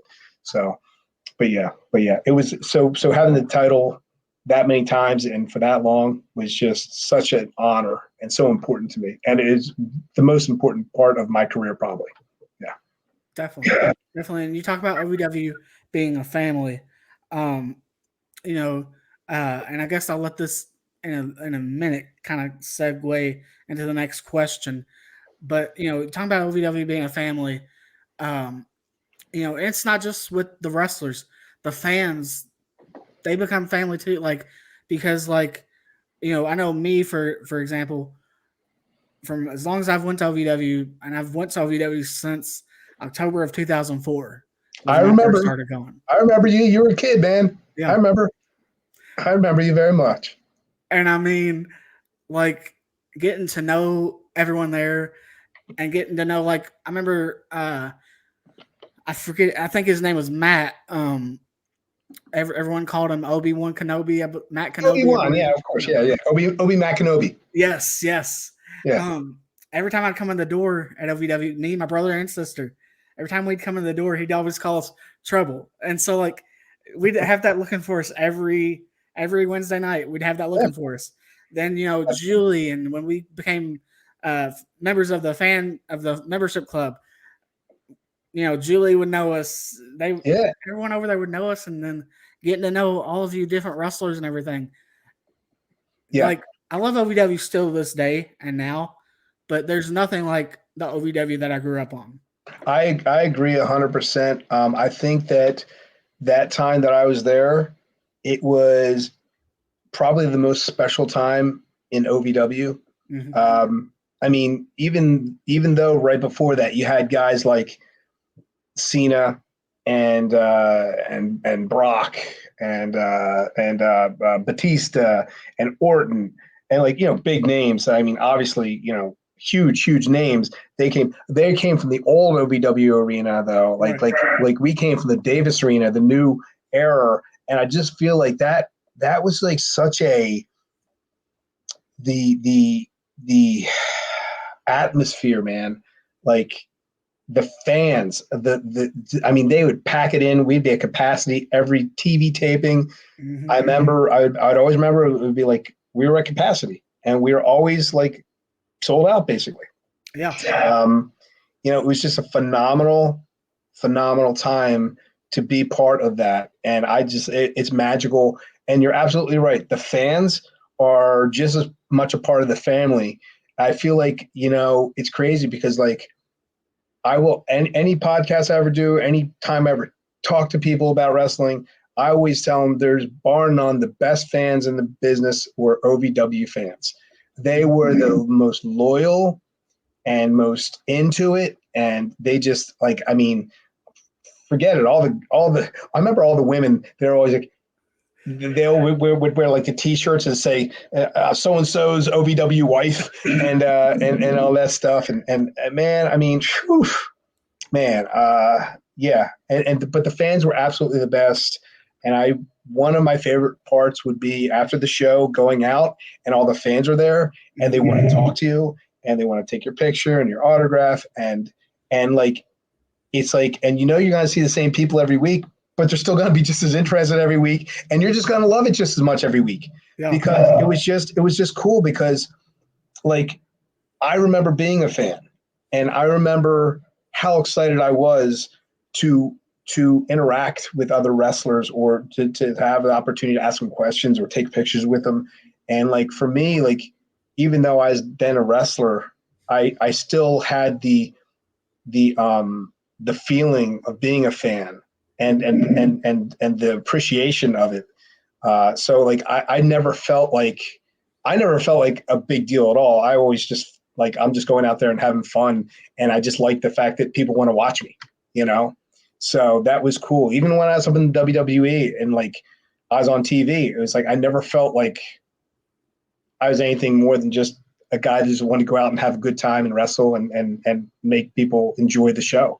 So yeah, so the fans will and always have and always will hold like the most special place for me in my heart. So definitely. And I'm not saying that like as like yeah rah rah rah. No, I really mean that. You guys, the OVW fans were awesome, and I ended up meeting someone pretty special out there. So that was a fan. So yeah, kind of got smitten by him. So yeah. And doing this podcast, I've become more than just a friend. I could say friends with a lot of guys that were in OVW at the time. You're freezing up a little bit. Am I freezing on my end? No, you're not freezing up. I am. Okay, you're good. But I'm sorry, I can still hear you though.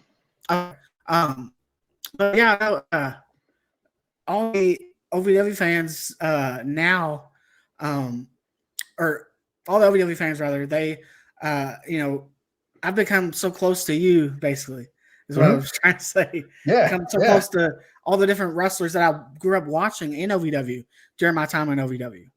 Yeah, absolutely. Yeah, I mean, like, and that's the thing, like, that's what's cool about it is like, I like a lot of the fans and like, it's so cool, like, to see like fans I remember like yourself and like all of a sudden, like you guys are now doing like podcasts and and like, you know, still into it. And I think it's really cool. And I'm just so happy for you guys that you kind of take that passion and you run with it and you just do what makes you happy. And that's just so awesome, because it's cool to still be able to connect and be friends and stuff like that, and talk about the good old times, you know, a lot of the fun that we've had and stuff like that. So yeah. Yes, Yeah. I actually definitely. I've been back to Louisville a few times actually lately. So yeah. Really? Yeah, I went to OVW during the summer. I hadn't been back there since I left back in like Nice. 2010 or something, and that was my first time back. And I just, you know, I went and I, you know, visited Al and watched the show from the back, and I just saw the new production of everything. Yes. And I was like, wow, I was like, but it's like I just missed the old OVW.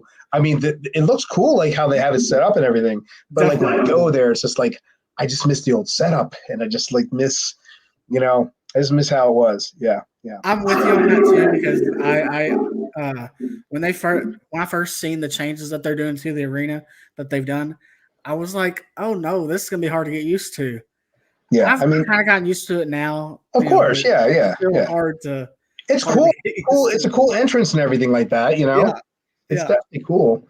But it's like, you know, when I go back, it's like, you know, you just you wish you could see it the way it was and stuff like that. But it's okay, because like, you know, if I watch it back on DVD or whatever like that, it's still cool to see. And it also solidifies that what it was back then and how special it was. And so I'm like, okay, well, that's what it was, and this is what it is. And you know, it's cool. It's cool. But they have a nice production. They have a nice production going on. It's nice. they do, they Yeah, do. yeah. Who are some of your favorite people to work with? Just name a couple of people that you enjoyed working with in your time of in OVW. Um, Obviously Cage. I always love working with Cage. I had a good time. It's gonna go back still again to like working with like Cage and Nova and Aaron Stevens and Johnny Jeter. I love working with Johnny Jeter and Matt Capitelli. Uh, you know, I had a lot of fun with them. We just had a good time. You know, it's like we're always like on the same page, and we're always just kind of clicking. You know, we are always kind of in the same mind frame of how, you know, psychology wise, as what works and what doesn't work. Part of it probably being because we learned a lot from Rip, and we learned a lot from the, you know, like, you know, guys that would come in and help, some of the, you know, guys from WWE, some of the old timers. And then, you know, obviously Jimmy. So, you know, so many uh, guys, but like it all comes back to those guys. I mean, because I worked them so much, and it was just such a comfortable thing and just so much fun that we could just go out there and just we wouldn't even really have to plan anything if we didn't want to, and just go out there and have a good time, just feel each other out, read the crowd, see what the crowd's into at the time, try new things, be goofy, and that was always fun because you got to really be comfortable with those people. Awesome, awesome. You, How can did you you give me find like a out you two and sec? Chad? Can you give me Would like a you like- 2 second break? Yeah. Would you mind like put it on pause just for a minute? Okay. So how did you find out that you and Chad would be brought up to the main roster of WWE and to the SmackDown brand? Um, Basically, we were the Blonde Bombers and we were the Tolands and blah blah blah, and it was we were being told that we were going to be brought up, and we thought we were going to be brought up as Nova's henchman when he was doing Simon Dean. We thought we were going to be brought up, and we were going to be like his like two little muscle guys, you know, that were going to be his like lackeys or whatever, you know, and or his muscle, and kind of that's how it went up. And so we went up there, and they decided that they would give us like I think they gave us like a match on like heat or not heat, velocity or something. And I think that's kind of how it started. Actually, no, actually, how it started was they right. Okay, I'm sorry, I remember now. It started like we just started coming out from the crowd, and whenever a tag match was done, we would come out and we'd just lay out whoever had just beat whoever. We'd come out and then beat them down. And we did that for like, I think like maybe like 3 weeks or something like that. And they're like, oh, we don't know who these guys are, blah, blah, blah. I remember we cost the Road Warriors the titles, I think at one point. That's how that started. But that was after we'd already been established as far as who we were. But yeah, we'd come out and like we'd take out like the Mexicools, we'd take out like whoever was in there at the time. Mhm. And I just remember one of the times we came out, we always run out in black slacks and black tank tops, and we come out from the crowd and just lay people out. And I just remember one time I came out, and this is just the worst choice for me to do. I laid everybody out, and then I remember just freaking ripped my tank top off and threw it, and I was like, whatever, and got to the back, and Vince was there standing, and he goes, I really like the way you ripped off that tank top, and you looked like just like a beast. And he's like, it's the way you ripped it off, and you have your black jeans, your black pants on. He's like, it just reminded me of a Chippendale.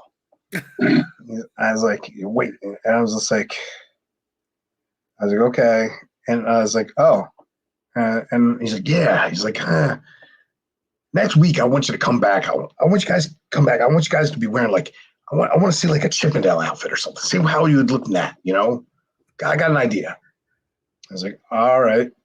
So I'm like, oh God, what's this gonna be?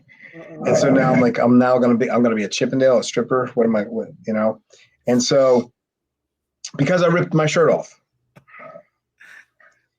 Yeah. So went to the seamstress. We got our outfits made up. And next week we go back, we show Vince. He's like, I love it. I love it. And he's like, all right, yeah, I like that. I like that. He's like, yeah, I think that's what we're going to do. I'm like, okay. So Stephanie comes up to me and says, so Tank, Vince is thinking, this is what he wants to do with you guys, but I need you to come up with a tag team name. Something that's like, kind of fits the character or whatever. So if you could think about that for the week, and then, next week come back and let me know. I said, okay, all right. So I was like, okay, this is the direction we're going. So I was trying to like beat myself up, and I'm talking to Nova about things. What do you think? And bouncing things off him, and like just kind of trying to think of names and what could kind of make sense, and came up. So we came up with. Chad did not come up with. He was not part of this discussion because he would probably come up with something stupid, and he probably did. That I probably didn't listen to. But came up with the weapons of mass seduction, and instead of weapons of mass destruction. So I was like, that's such a cool name because it's wrestling, but it's Chippendale sexy seduction. So weapons of mass seduction, and I just thought that was really super cool name. Yeah. And so I remember I was sitting there. I'll never forget because I was sitting there talking to Stephanie right at ringside. Everyone's working out, and I'm like, so Steph, this is what we think. What about the weapons of mass seduction? And she goes, I love it. That is great. She's like, that's so perfect. And she's like, and then all of a sudden you hear, why don't we call him the Swinging Richards? And I look over to myself, and I knew what the voice was. I knew whose voice that was. And I look over, and there's Michael Hayes saying that. And he's like, yeah, that would be funny. Yeah, Swinging Richards. He's like, I'm going to go tell Vince that. And I just like, I look at Stephanie. She's like, don't worry, I got this. So sure enough, she doesn't have it because it goes back to Vince, and it went from the Swinging Richards, which didn't get used because that was too much like Stevie Richards apparently. Mm-hmm. And then so went from Swinging Richards to the Swinging Dicks, but that was too much on the nose. So then it just became the Dicks. Wow.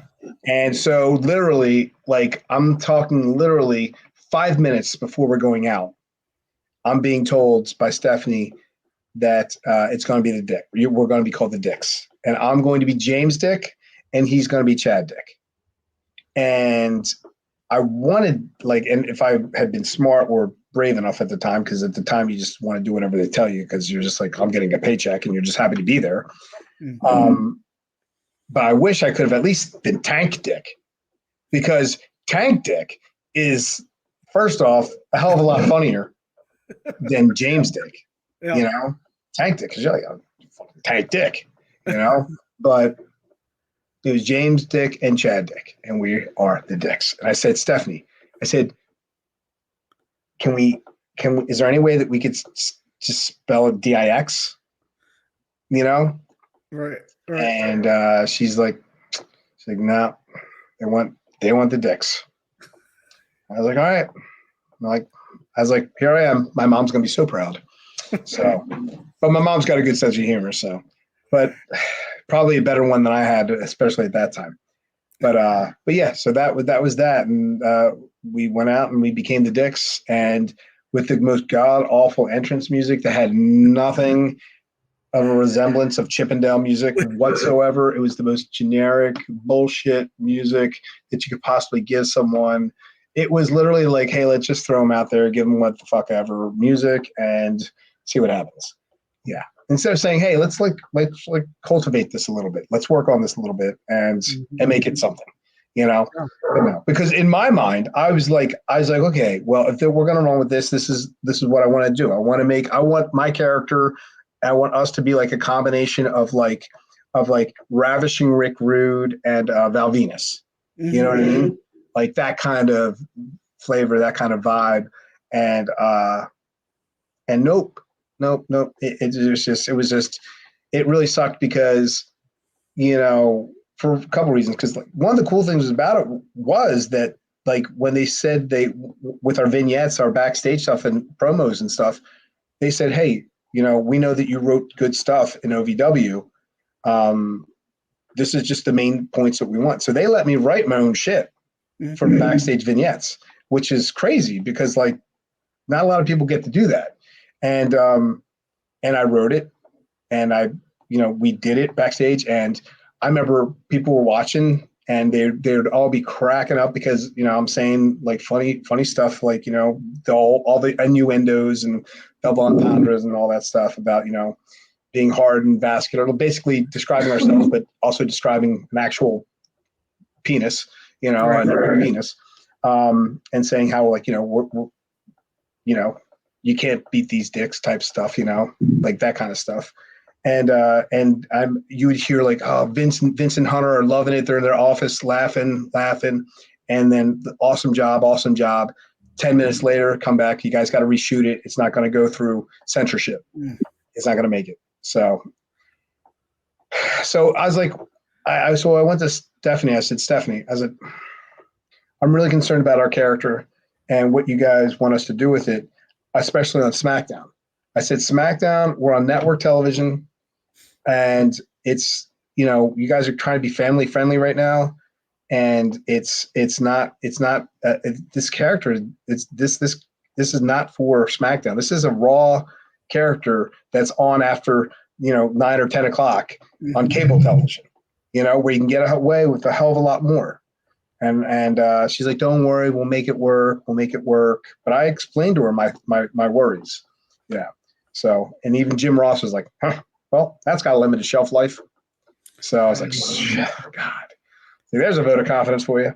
So it's funny. It's like all this positive shit and all this good stuff that happened in OVW and the indies for me is like, it all went, like, all my confidence and all this other stuff, just like, it like fell to shit. I lost confidence. I lost who I was as a person, a wrestler.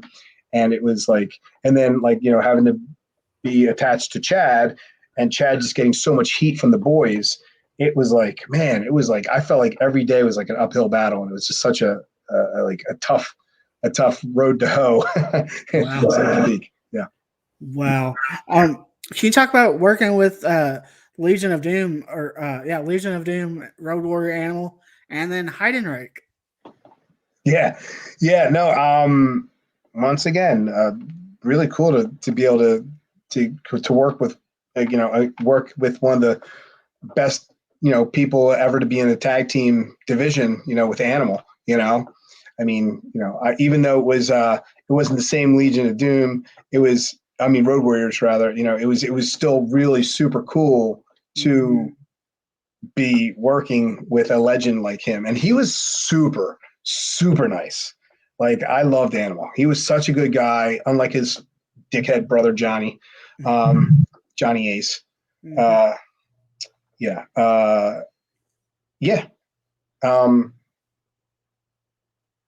Yeah, it was really cool to do that. And Heidenreich, I'd love Heidenreich. John's such a good dude, man. Big bad John.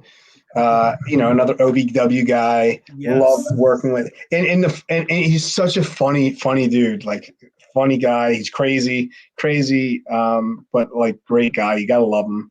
But yeah, man. Man, maybe not intentionally, but man, he could be stiff. He could be stiff.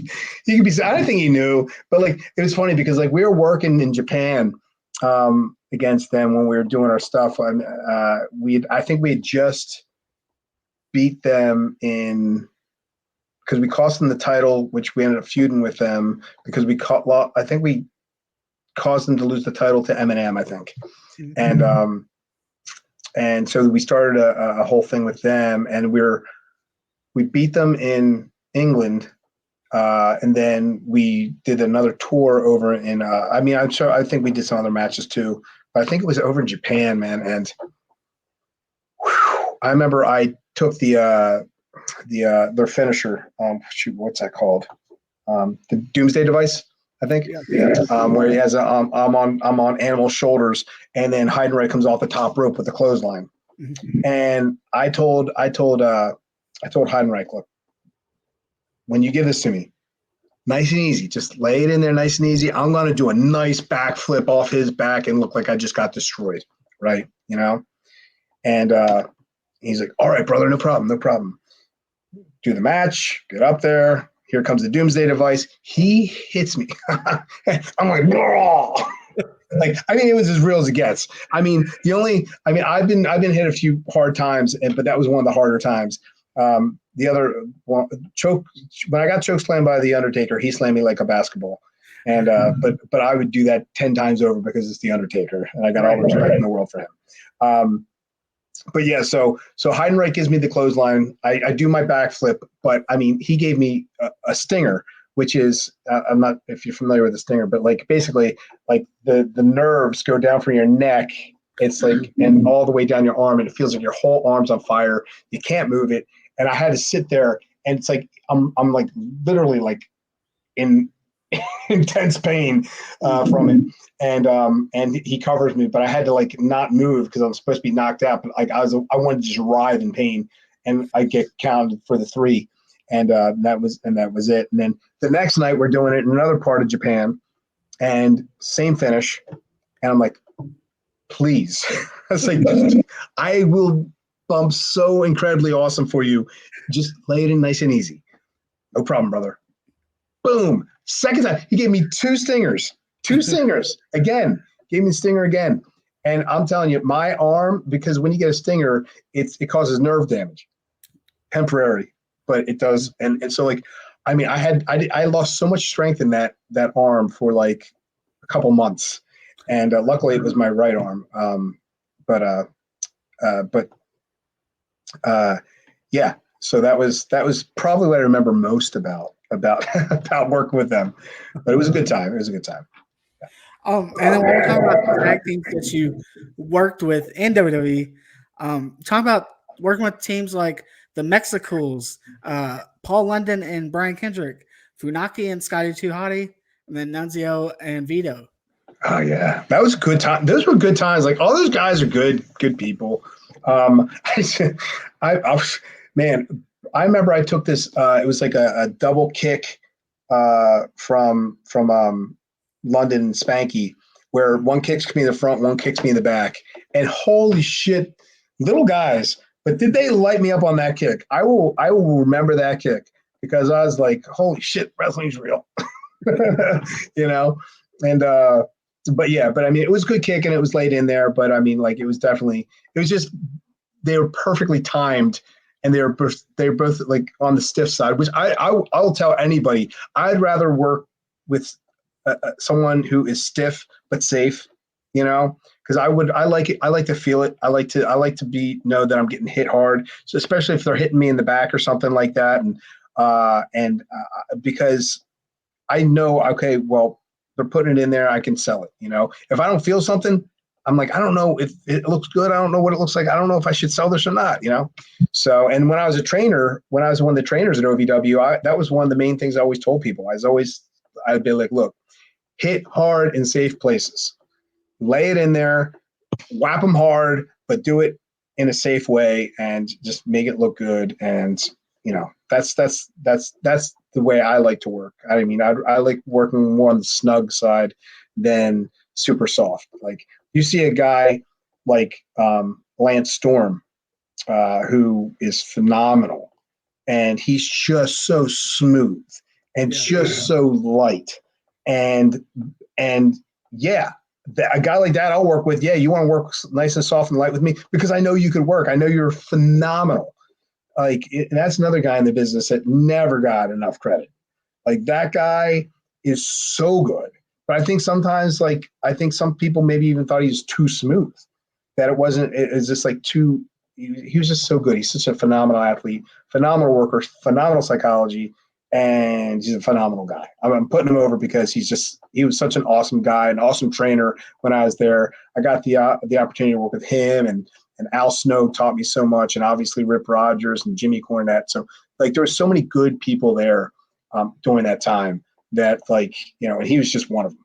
But like, but so light. Like, when I'd work with him, it was just so, man, it was butter. It was butter. It was just too easy. Yeah. So, but yeah, but I don't even know what I was talking about. We were talking about working with London and Kendrick, yeah, and they were a lot of fun to work with.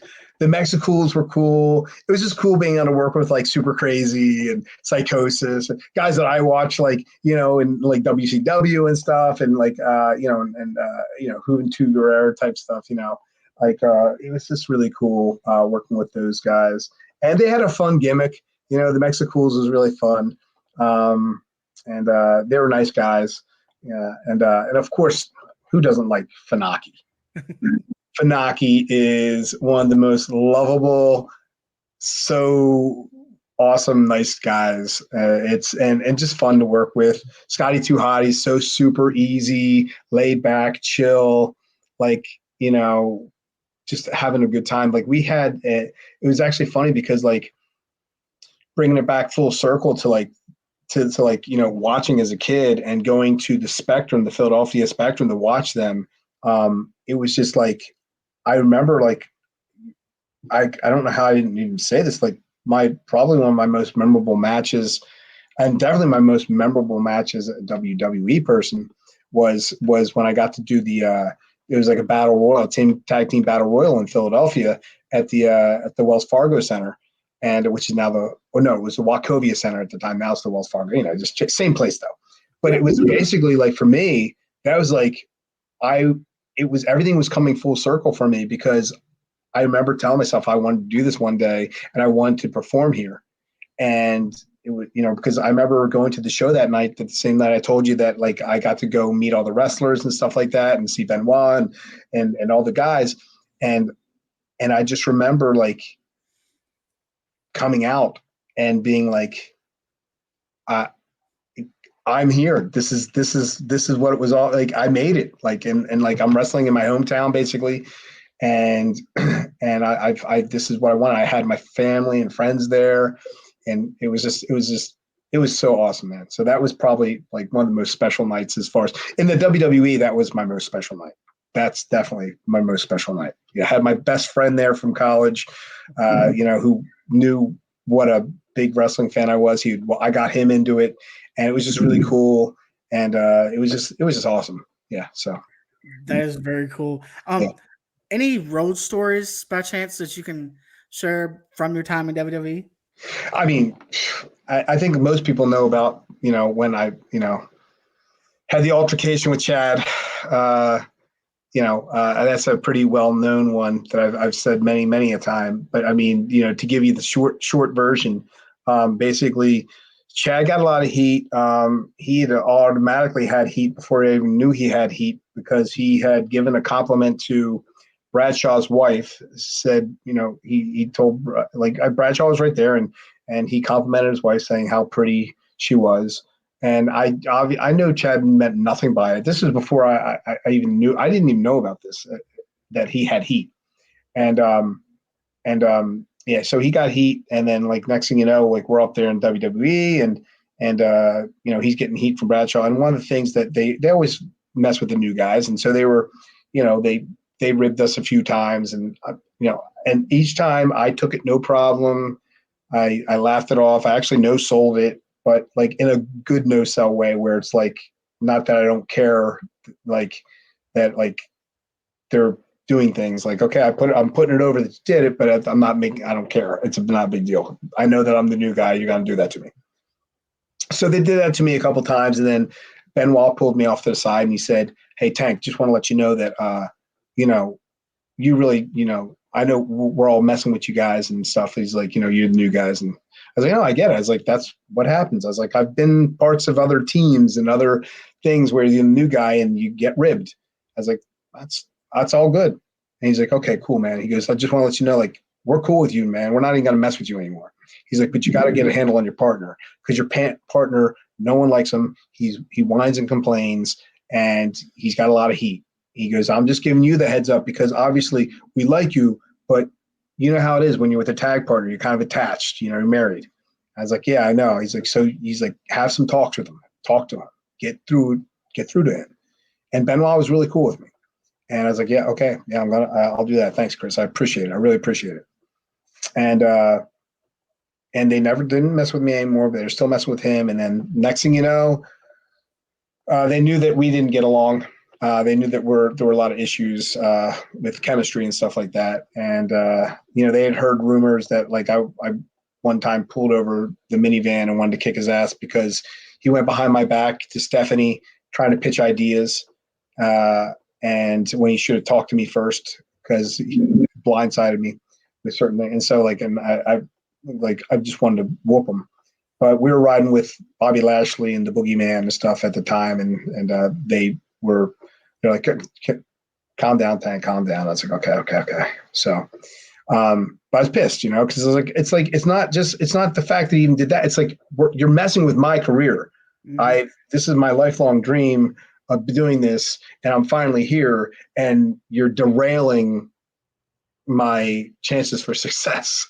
It's already hard enough being James Dick and having a shitty gimmick. You're just trying to survive it to hopefully be someone that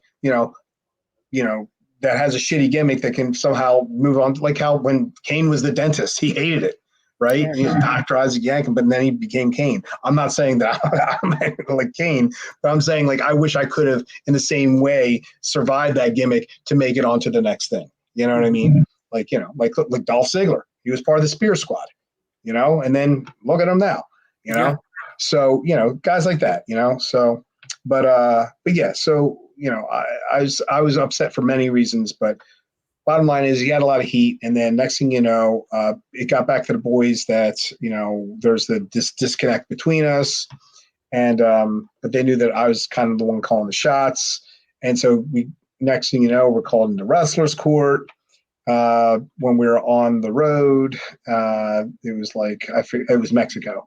And, they're and they found out, well, because Chad let them find out that he had spent all night dancing with this guy who was like a dancer or something like that named Yanni. And he wanted me to go and learn how to dance the night before we're going to Mexico. And bottom line is he video records it. He shows me before we leave before we leave, get on the plane. I was like, "Don't show anyone that because that does not look good. It's not a good look. You're dancing with a dude all seductively. It's really weird. It's weird, Chad. It's creepy. It's not going to come off right. That's not your intent." I was like, "It's not. They're going to get you." Yeah. Sure enough, shows Joey Mercury. Joey and Mercury shows someone else, and then goes to the next person next to him, all the way up the chain to the Undertaker. And then the Undertaker just looks at it, and he just goes, and I was like, fuck. I was like, this is not going to go well. So next thing you know, we're called in the wrestler's court, and there's all the seats are taken. One seat open next to Taker. Chad's already there. They already got him drunk. And I knew how it goes. They're going to try and get me drunk, especially if I don't want to drink. So I sit down, and I know there's one seat open. I said, Taker, would you mind if I sit here? He said, no, go ahead. I said, I was like, may I have a beer? I was like, I'm just going to ask for a bit, because I'm not like a big drinker. So, but I was like, may I have a beer? He's like, yeah, sure. He's like, so he hands me a beer. I'm like, thank you. So I start drinking a beer. And like, I'm drinking it, nursing it, but drinking it. But then right off the bat, they say, so Tank. And now we're talking about like, and you've probably heard the story maybe even, but like, we're talking about like, I mean, Randy Orton was there, Booker T was there, Orlando Jordan was there, Animal was there, Chris Benoit was there, Bradshaw was there, obviously the Undertaker was there. I mean, it was like a lot of big guys, big time guys. And so I'm sitting there, and he's like, and so Bradshaw goes to me, so Tank, tell me, if your partner wants to learn how to dance like a Chippendale to become better, for you guys to become better as a tag team and to get your characters over better, why wouldn't you do that? I was like, fuck. I was like, Chad, you just threw me under the bus, man. And I said, well, I took a second. I said, I'm going to be honest. I didn't feel comfortable. It came off as gay. And I had nothing against gay people. Love gay people. Have plenty of gay friends. But however, it's just not my thing. Right.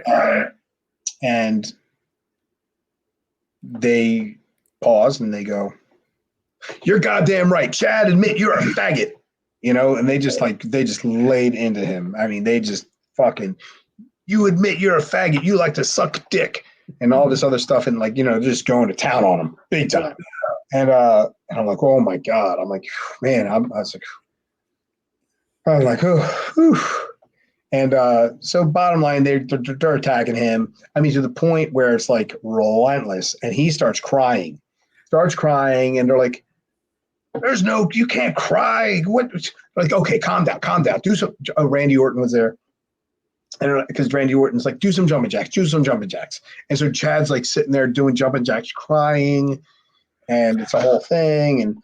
And then they're like, so eventually calms down. Like, so Chad,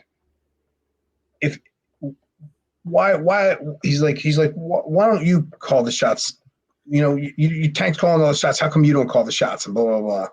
And he's like, I'm going to, he's like, tell Tank that you're going to call the shots too. I'm like, oh my God. He's like, Tank, I'm going to call the shots from now on too. And we're going to have an equal say in this and blah, blah, blah. I'm like, oh my God, come on, man. And I'm like, he's like standing up and pointing at me. And I'm like, and just like, and they're like, so Tank, how come you guys haven't ever fought? I'm like, we just haven't fought. I was like, we just, I'm trying to work through things. Yeah, I agree. I know that we don't really get along with our chemistry and there's a lot of issues we have. We're trying to work them out so we can be a better tag team. I'm just trying to be very diplomatic about it, And so bottom line is like, I keep dodging the question. I'm like, we just haven't fought. I don't really want to fight the guy. I just want to be a better tag team. That's all I want. But I want to try and get through to him. But I'm not going to kick his ass to make him see that. Right. And then he's like, oh, come on, Tank, but really. And then Chad chimes in, we haven't fought because my mom told me to be the bigger man and walk away from a fight. And I'm like, you got to be fucking kidding me. You just said this.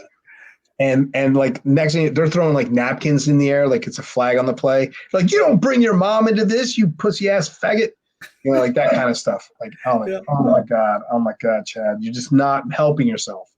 And then they're like, Chad, you need to stand up to him right now. And and so they're goating him. Like, come on, Chad. And I'm sitting in a chair, and he's like, Tank, I'm sitting, and he's got his back to him, kind of. And they're like, come on, Chad, hit him, Chad. He's like, Tank, and he's probably getting real mad. He's like, oh, and he looks at me like this, and he winks. He's like, go with it. I'm like, and they see him do this. They see him wink and like lip something, and they're like, Chad, are you trying to plan a fake fight? They're like, you're trying to plan a fake fight. That's what we do for a living. Right. You can't put one over on the boys. And he's, no, I wasn't doing that. So I'm like, oh my God. So I'm like, at this point, it's been out a couple hours of this shit. And I'm like, I had to pee. And I'm like, mind if I use the bathroom, guys, real quick? They're like, yeah, go ahead. So I go use the bathroom. I'm in there doing my business. As I'm just finishing up, Chad rushes in. He's like, Tank, please, you got to help me. You got to help me. You got to help me. You got to help me. And I'm like, Chad, I was like, I don't know what you want me to do. I was like, you're burying yourself and you're burying us. I was like, you're killing us.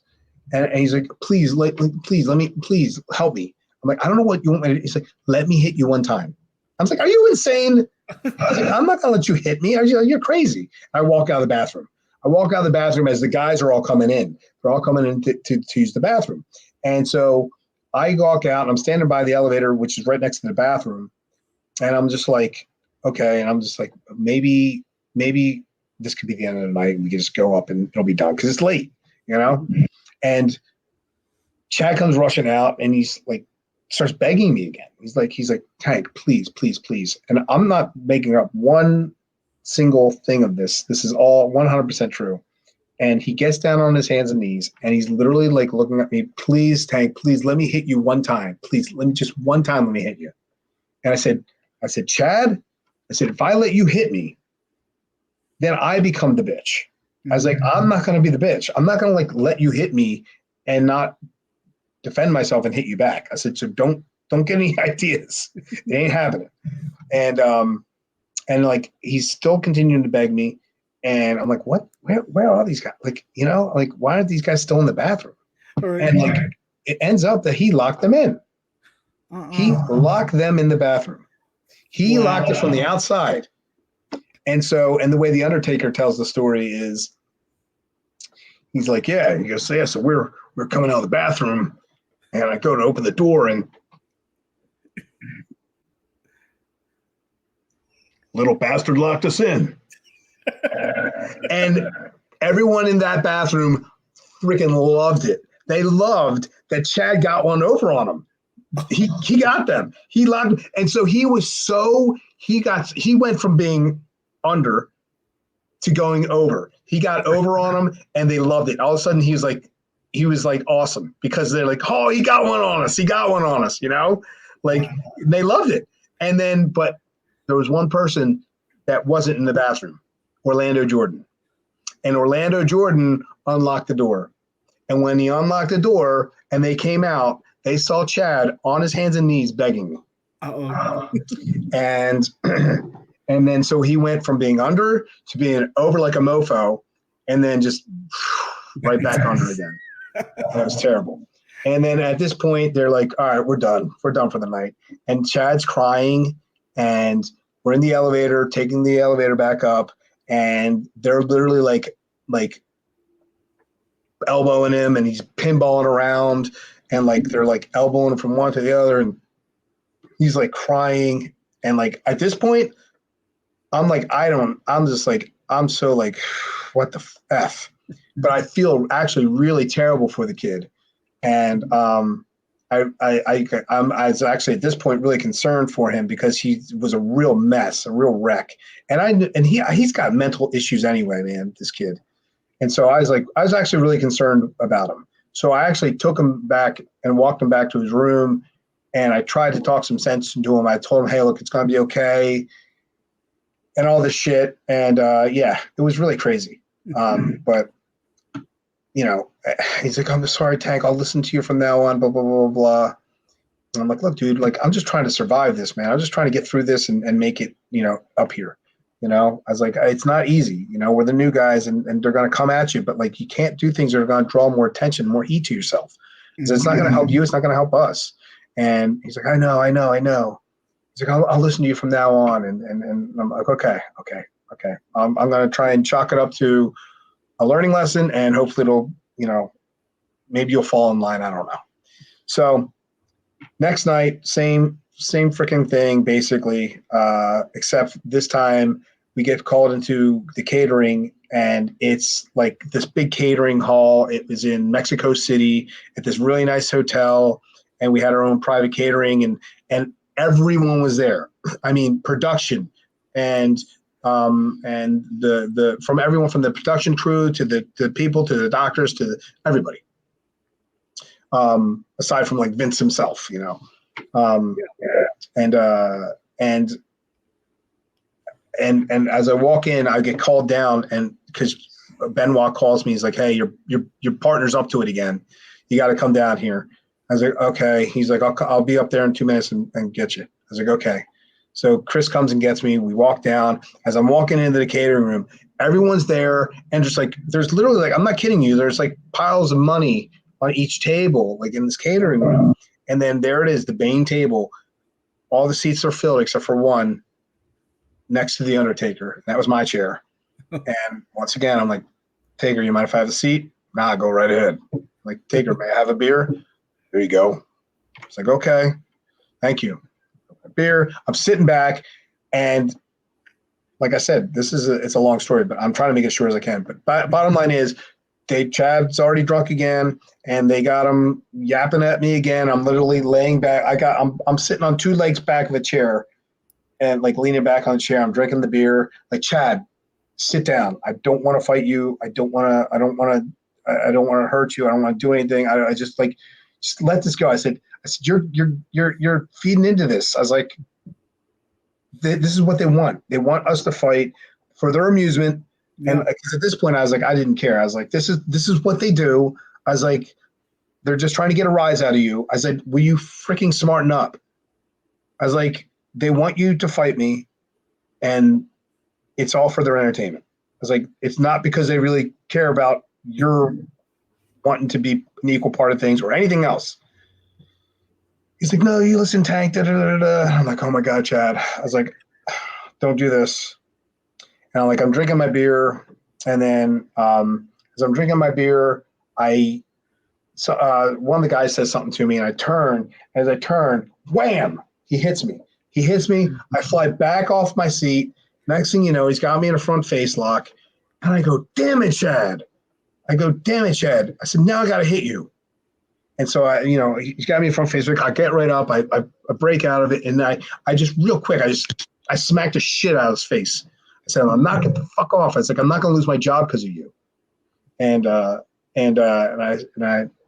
just smacked him, gave him a good smack, and then like I was like, okay. He hit me. I smacked the shit out of him back. That's it. I'm gonna pretend like it's all over. It's done. And so that's when I'm like, I'm sorry, what were you saying? And I didn't know it was gonna have that kind of reaction, but the whole fucking place lost their shit because I no-sold Chad's punch and smacked the shit out of him like a bitch, and then went back to talking like it never happened. And so like Bradshaw's laughing like, oh shit, oh my fucking God, Chang, you got up and he hit you, chip shotted you, and then you got up and smacked the shit out of him like he's a little bitch, and then it was like it never happened. He's like, that's hilarious. He's like, oh man, Tank, I gotta toast you on that, man. He's holding out a beer. I'm like, fuck. I'm like, Chad knocked the beer out of my hand. I don't, and so Taker goes, here, take mine. And so I'm like, oh, fuck. I'm like, thank you, Mr. Taker. And so I have the beer. I have Taker's beer, and I'm going to cheers Bradshaw. And as I'm going to cheers Bradshaw, I'm like going like this. And out of the corner of my eye, I see Chad loading back with another punch. Oh. And I'm like, I go like this, and I go, whoa. I was like, and I see him, and he's like this, and he stops like mid punch, and he goes, psych. I'm like, and people are like, psych, bullshit, psych. You were about to sheep shot him again. Mm-hmm. I'm like, oh my God. I'm like, I just want this to end. And so I'm like, okay. So I'm like, all right, I'm gonna. Didn't happen. I go to cheers Bradshaw, and wham. He hit me again.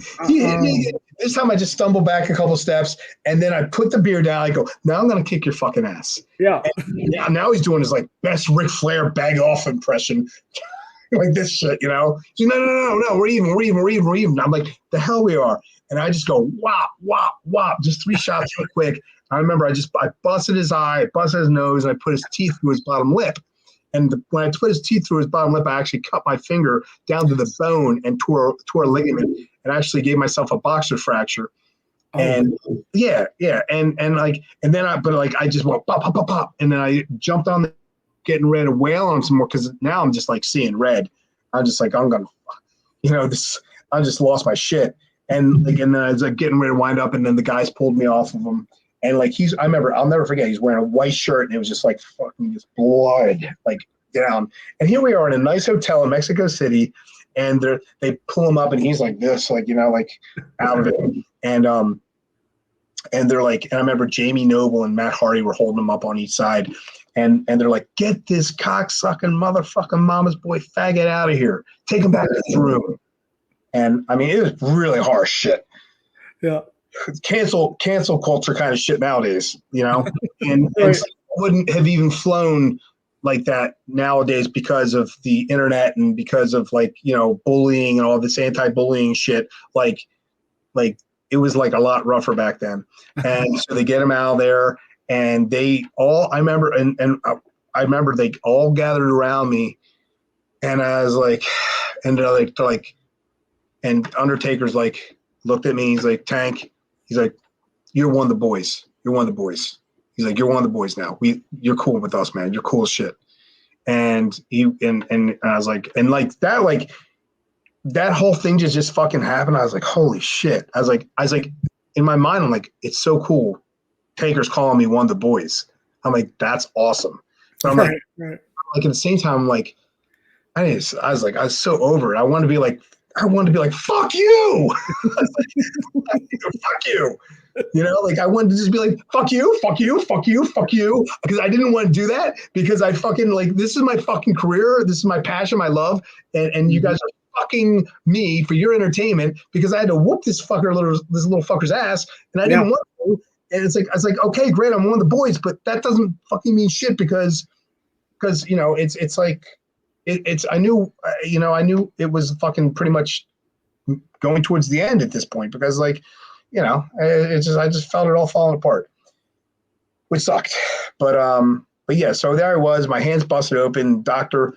Rios, who was the doctor at the time, and he goes, I had a feeling something was gonna happen. He's like, let me take a look at it. He's like, oh yeah, you tore a tendon.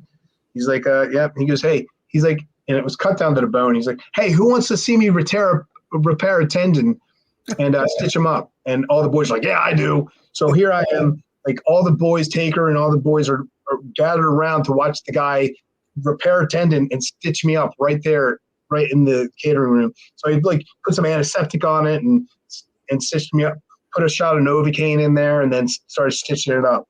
And the whole time, like, actually, I remember at that point, I was like, oh, don't be a little bitch and cry about stitches. But I didn't feel a thing. I was so full of adrenaline, shot of adrenaline.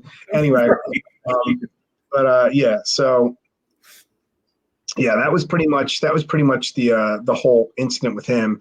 And then next thing you know, 2 weeks later, the stitches are finally healing, but it's so freaking infected. I almost lost my pinky because of it. Yeah, they almost got my pinky off because it got so infected. It was just crazy. I had to go to the emergency room. They had to cut the stitches out and reopen it, and I had to let it heal with it open. So I'm like wrestling in like other cities with like a wide open cut and stuff like that. It was crazy, but wow.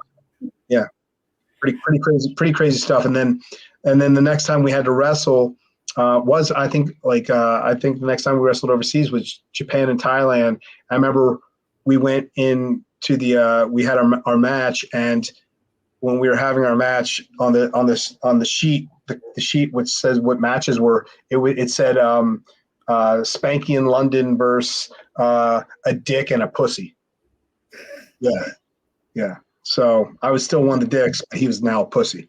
And so every time, like when I'd be in the ring, I'd be working, and then I'd tag out, and then when I got out and Chad went in, this was a house show. It wasn't on TV. So crazy shit goes. Every time he got in the ring, over the loudspeakers, you would hear a baby crying. Wah. Yeah, and then yeah. I just remember like being like, "Oh my god, no way!" I was like, "Oh, this is terrible." And then I looked off to the side and I see like Ricky Steamboat, was our agent for the match. He was cracking up, and it was definitely Taker's doing. Yeah. Taker's doing because he calls the shots. So yeah, so that was it. Yeah, and then next thing you know, we're getting released like maybe 2 or 3 weeks after that. So. Wow. So how did you find out about the release? Like, were you notified? Oh, I'll never forget. I was on Hubbard's Lane, driving towards OVW, and I remember getting a call, and I answered the call, and I'm like, "Hey, it's Johnny Ace. I got you on conference call with Chad." I'm like, "Okay." He's like, "Oh, been talking about things, and you can't be fighting in hotels and stuff like that, and we're a publicly traded company, and it's not a good look for the company." And I'm like, first off, I'm thinking to myself, "Fuck you, Johnny." All right, first off, I didn't want to fight anyone. Second, it's fucking wrestling. Mm-hmm. If anything, it's about fighting. It's about if anything, it could have been a great story. And how many other times have people fought backstage over the years, and it's either become part of the show, or it's been like just a story. Right. It's like, fuck you, Johnny. Don't tell me about how it's not good look for the company. Fuck you. Mm-hmm. Sorry, I will tell him fuck himself a million times over because he was always a fucking dick to me. Yeah, but and he's a shitty worker himself, so he's never over. He's just good at working his way up to the top, however he wanted to, hustling however he could. But anyway, so what's I gonna tell you? So I was on a conference call and he's saying that, and then he's like, the gimmick, it's not really getting over like we thought it could, and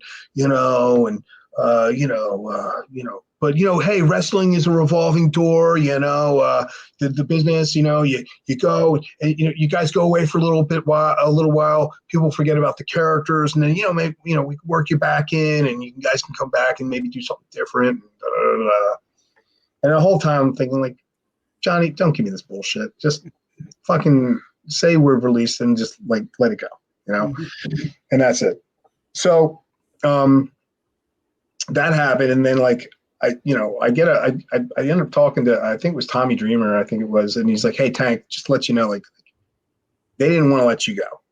They didn't want to let you go, but they, because of the whole thing, the way things went down with Chad, them saying that like, him being called homosexual and a faggot and all this other stuff, that they were worried about like the possibility of him having like some kind of lawsuit against them or something where they could say it was like sexual, like, types, like, intimidation or bullying or whatever the case may be.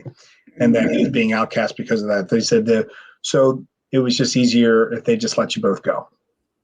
And I was like, oh, he goes, but stay in good shape, keep working, keep wrestling, people like you, and you could work your way back, And so that's what I did. I started working and started doing the indies, started doing a lot of Ring of Honor stuff and other indies.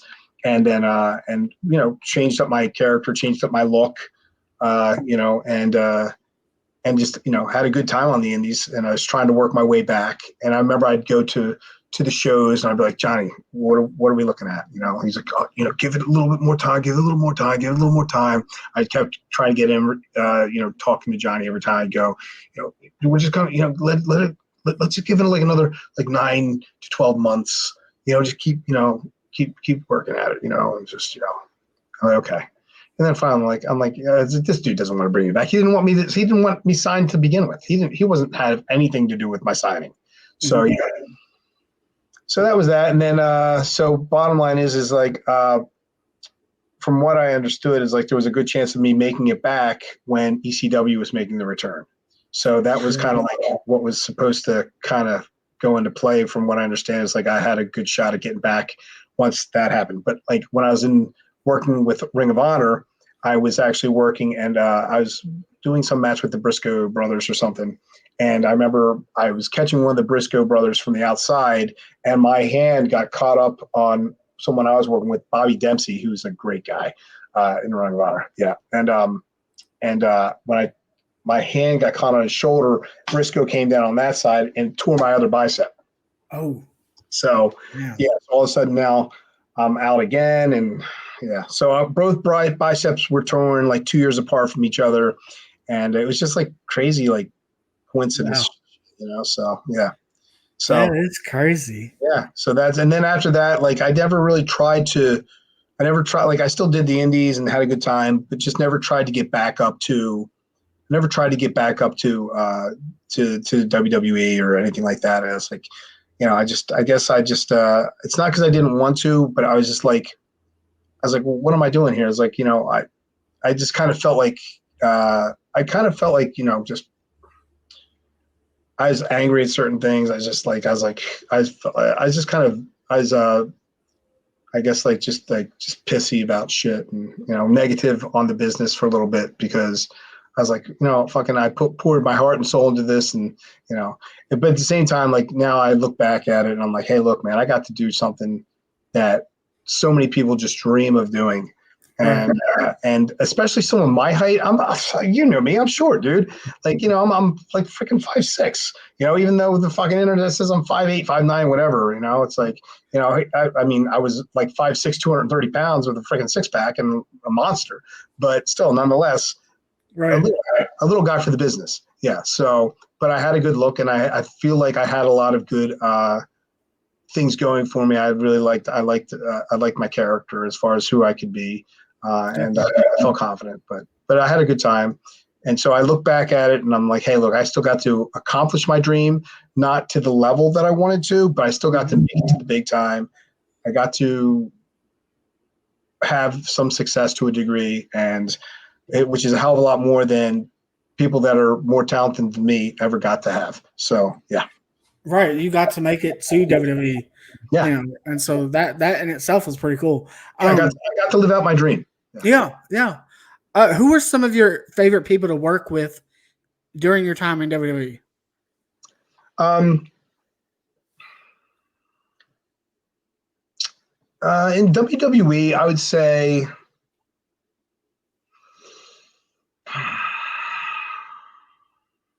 no one.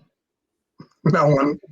I mean, don't get me wrong. I mean, like, I enjoyed working with the tag team guys. Like, of course I liked working with the Mexicools and Spanky and London, and, but there was no one in particular that I liked working with more than the other. I enjoy working with them all. They're all good guys. Any of the people I actually worked with in the ring while in WWE, I liked them all. I had nothing bad to say about any of them. I really don't have bad things to say about a lot of the people. It's only a few people that were shit stirrers that caused problems. So for me, it's like I liked the people, but like it was just the atmosphere itself was it was a tough time to be up there, man. I mean, like you just always walking on eggshells. Always. It's like, and like I'd be going around with Nova.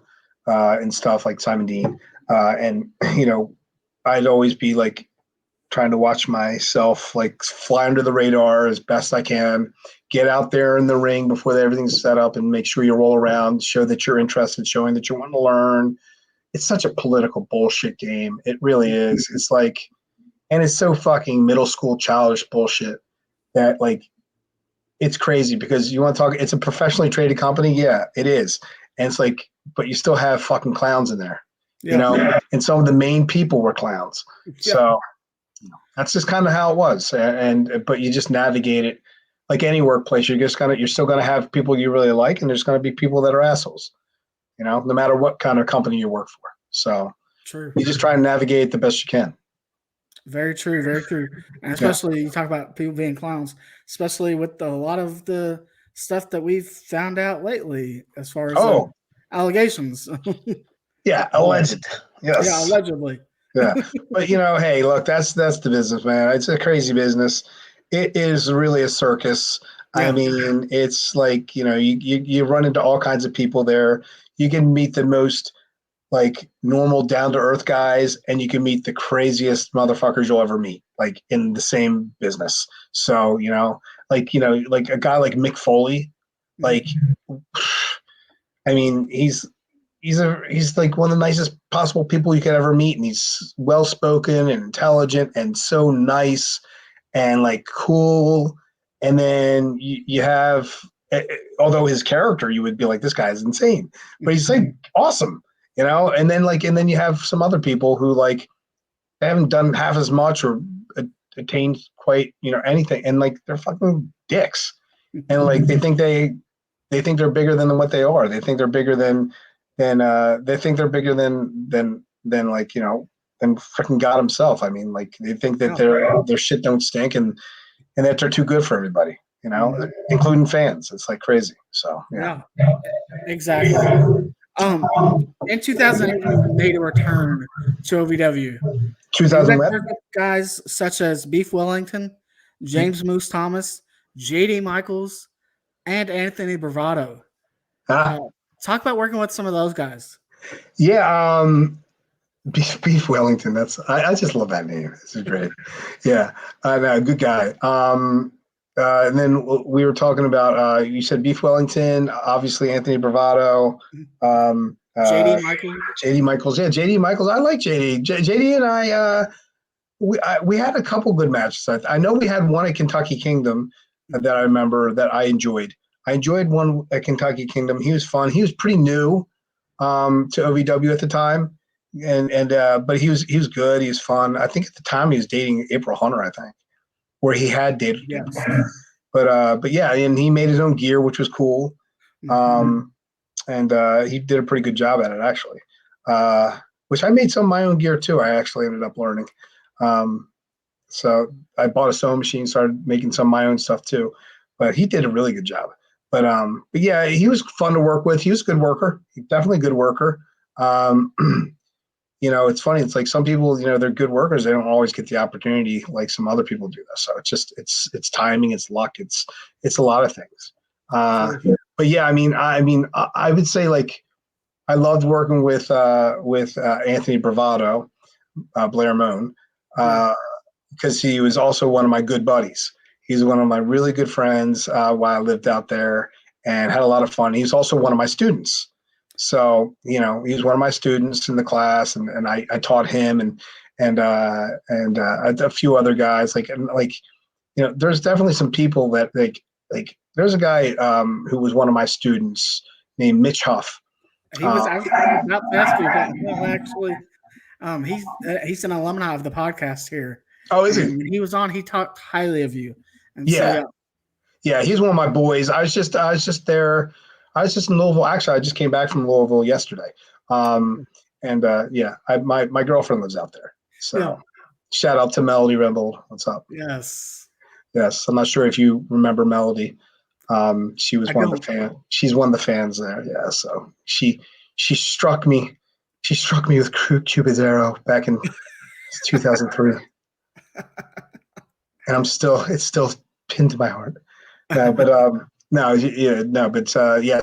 been going back to Louisville a lot to see her, and so I get back there a lot now, and I just got back, and I'm going back there again in 2 weeks. Nice. So I get there in Latin, but going back to Mitch is like, so now when I go back, I see Mitch once in a while. We go out, we grab some food, we talk wrestling, because he actually, he's part of what is it, Iron City, is it called? Or Grindhouse. That's it. Grindhouse, yeah. Grindhouse, yeah. And so that's pretty cool. And we talk about like maybe getting a little story together. Maybe we could work together. Work some matches together. But I'll tell you what, man. Like as far as all my students go, like he was definitely the most gifted, most talented, natural ability, athletic, has a great look, and just like a really solid guy as a person and as a worker, and gets it. He really gets it. He gets the psychology. He picked up what I was throwing down, and he picked it up and ran with it, and has continued to evolve and become even better. and like, definitely talking with him. It's great to talk wrestling with him because he gets it. He's good for the business. Yeah. And I'm glad that he's still doing it. And as far as like helping people learn the correct way and the correct psychology and having, matches mean something and not just, do every move in the book and that kind of thing. So yeah, he's probably he's definitely one of the good friends I made from being out there and wrestling and training people. Yeah. Definitely. So you mentioned being in ROH as well. Can you talk about a little bit about your time in ROH? Yeah. When I got let go from WWE, I was like, all right, well, I want to continue wrestling, but I want to wrestle for some good promotions along with just the regular indies. And I was like, I want, at the time, Ring of Honor was the hot place to go, and Gabe Sapolsky, I think, was running it at the time, and I reached out and told him I was interested, and he said cool. And CM Punk, also said, hey, like let me let him know that he should definitely use you. And so CM Punk reached out and stuff, and that was cool. They did that because I like Phil. A lot of people have problems with Phil. I like him. I always got along with him. I remember when he first came. I remember people didn't know how to take him, but like we clicked right away. And I just, he just has that smart ass attitude. And even though he's from Chicago, I felt like he could fit in like in the Northeast with just like his sarcastic ways and stuff like that. And he's had a way about him. And I was like, this dude's cool. So, and so I was so psyched to see him have all the success he had. He's done okay in the business. He's done all right. And Yeah. I think people might remember him. He might. Yeah. So, but I mean, he's polarizing. Some people love him, and some people absolutely hate him. Mm-hmm. But I think, regardless, I think he's good for the business because I think he's good for the business because he is genuine. He will do business, but he also does what's best for him because it's a business, and you're an independent contractor, and you're going to try and do the best you can for yourself. And that's what he did. And that's why he went up there. I remember when he went up there first and they wanted to change the gimmick. Like they want to change so many people's gimmicks. And he said, no, I'm not changing my gimmick. And he said, Paul Heyman, was a big advocate of his.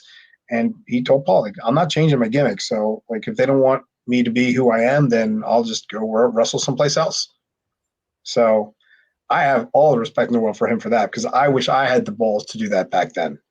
But the difference between me and him was he had a hell of a lot more clout than I ever did at that point. So I was just fucking Tank Toland trying to get up there by hook or by crook, So yeah, but when it comes down to whatever question you were asking me, no, it was about Ring of Honor, right? Ring of Honor. Yeah. So basically, that's how I got in. I called Gabe and he talked to him, and then CM Punk threw my name in there, and then. So they started using me, and they put me in there with Chris Hero, Chris Hero, Cassius Ohno. Yes. And I became part of his stable with Bobby Dempsey, if you know who Bobby Dempsey is, which I love that guy to death. Love Chris to death. He's awesome. Chris Hero's freaking awesome. And Larry Sweeney, sweet and sour Larry Sweeney. I mean. Rest in peace, my brother. I love that guy to death. So talented. I mean, God, if managers were popular still at that point, like he could have been the best manager, hands down, of that era because he was so phenomenal. I mean, like he was like a Jim Cornette, like on steroids, like with his personality, and just like he had such charisma. And he could wrestle too, but they just, he was more of a manager guy. But like, I mean, he could work, and he had a great psychology. He really got it, and he was so good on the mic, so good. And yeah, man, I mean, just so when I got to be part of Sweet and Sour Incorporated, for Ring of Honor, it was awesome because it was the most over to me, at least the way it came off to me, is like it was the most over, like stable, like there. I mean, like we had heat, we had good times, we did such funny vignettes and backstage. It was so much fun, and I got to really work on like my character, like being like like the all natural superior athlete Tank Toland. Meanwhile, I'm like I look juiced to the gills, and like, but it was great. I just had great heat, and I was doing this whole angle with training Bobby Dempsey, like motivating but degrading him at the same time, and all this other stuff. And it's like it was just so much fun. And Bobby was such a good like yin to my yang type of thing, and we just worked with each other really well. And then we got to just have so many fun matches, and working with Claudio Castagnoli, what was his name? Oh, Cesaro. Cesaro. Yeah, I always want to call him Claudio because that's how I met him, and it's like and you want to talk about two dudes. Chris Hero is so phenomenal. Like, you want to talk about the WWE really fucking up? Mm-hmm. God, man, like Chris was so good, and it's like they don't get it. Like, I'm sorry, Vince, you're freaking old and you don't get it. You don't. You don't. You lost it. You lost it a long time ago. Maybe you had flashes of brilliance here and there. Maybe, but like honestly, you probably haven't farted a fucking good idea in fucking years. So like, true. Yeah. And it's like, I'm sorry. And like your writers, you're getting writers from soap operas and fucking TV shows. Like they don't fucking get the business. Like, and like, sorry. Like, I just like, you're not let the wrestlers do what they do and that's get themselves over. But no, you have to take credit for it. You have to make it yours. So you have to change people and you have to it's like, no, they got themselves over. Colt Cabana, fucking prime example. Now you got to make him Scotty Rosenberg or whatever they gave him. Like, Goldberg, whatever. It's like, no, dude, like these guys, just like Punk, they got themselves over. They know they know who they are. They know how to get over. They are their own brand already. Mm-hmm. Use that. Take that. Fucking, they built you something. They built you a brand. You don't have to touch it. I know you want to have the legal rights over it, and you blah, blah, blah, blah, blah. But so what? Take what you can. You already take what you can from people. Yeah. Like, take their brand. And like, when they leave, they leave. Mm-hmm. Just like CM Punk did. So what? You still got to have it when they had them. And they're over as hell. But no, you have to change them. And they have to work all over, try and get themselves over. Why? That's stupid. That's just stupid. Stupid business. Stupid, Vince. Stupid. So, yeah. It is. Yeah. It very is. And I take it this way, too. Like with Doug Basham, for example, when he got brought up to WWE, to SmackDown, a part of the Basham brothers with Damaja, Danny Basham, and they had him shave his head. Like Jimmy Cornette says, you couldn't think about, you couldn't like take a mental picture or something and just like, why change what the people in LVW like about him? And he's already over down here. Exactly. You don't think you can't do that up there? Exactly. He's over. Why are you trying to break something that's not broken? Why are you trying to make something better that's already freaking over? Like, just run with what you have. There is a reason why they're coming up to the business. That's because they already got themselves over. They already get it. They're already good. Just use it. But they're idiots, and they're very egotistical. They feel like they have to put their stamp on everything so they can have the credit and so they can have the ownership. And instead of just being like, no, okay, well, this is a great idea already, so let's just run with it. Like, it's like the old in the old days when there was territories, you didn't try and change someone just because they like in the original WWF. like people would come from different territories and then wrestle there, and they were already over, and you didn't try and change them.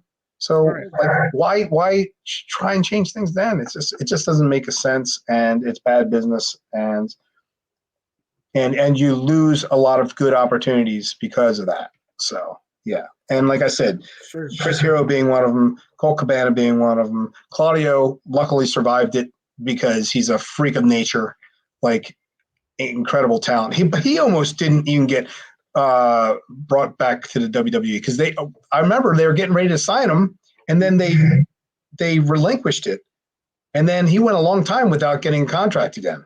Yeah, it was like, I don't know what the deal was. I don't know why it was. I don't know what the whole situation was. I wasn't sure if it was something with citizenship.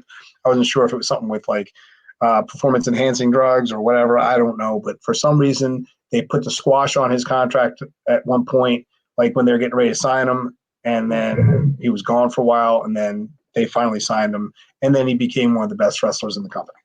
So, yeah. Crazy. But yeah. So let me ask you this: is there anything in your wrestling career that you regret, and if yes, why? Or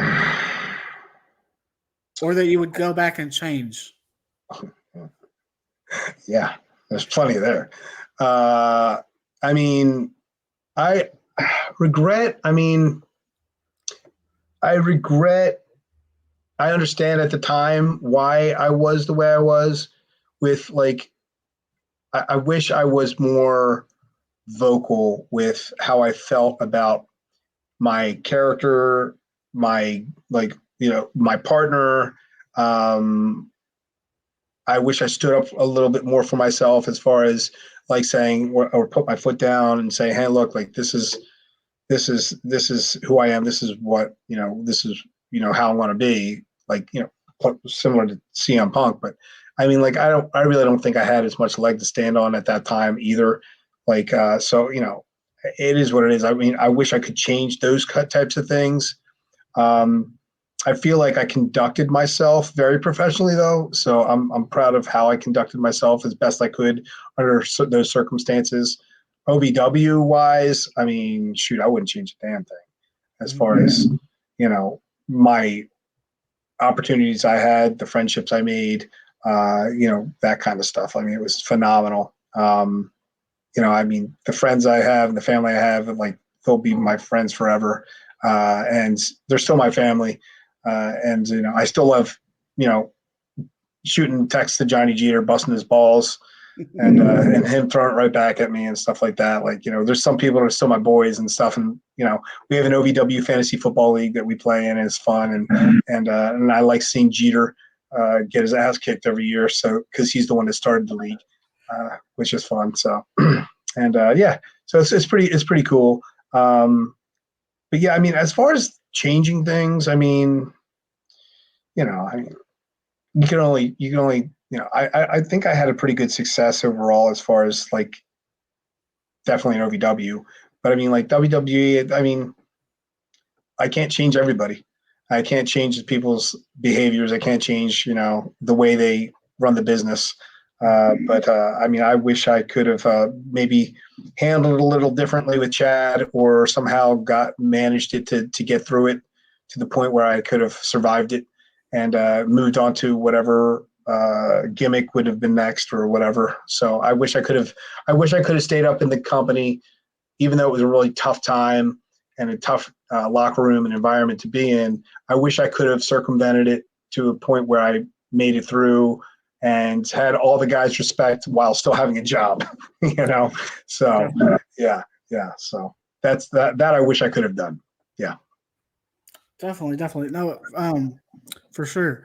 And now, if for those that do not know, you do still currently wrestle. And so, is there any upcoming shows that you would like to promote? Yeah, I mean, right now, I don't really have anything to promote because the one show that I'm not wrestling until like April, but that show's already sold out. So that's at a college here in Jersey. But I'm looking to, but I'm taking bookings.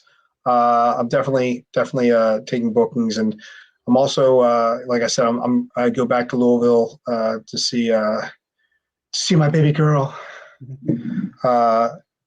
Yeah, so yeah, I get back there. So anyone in Louisville that wants to book me, I wouldn't mind wrestling again in OVW just to have a comeback, just to it's a good old time. And maybe I'll talk to Al about that sometime. Yeah.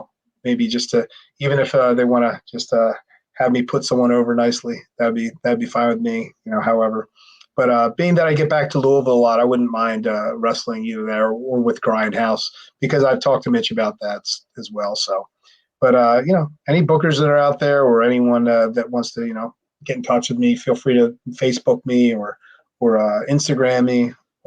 Tank Toland. Not hard to find me. I'm also on TikTok. Nice.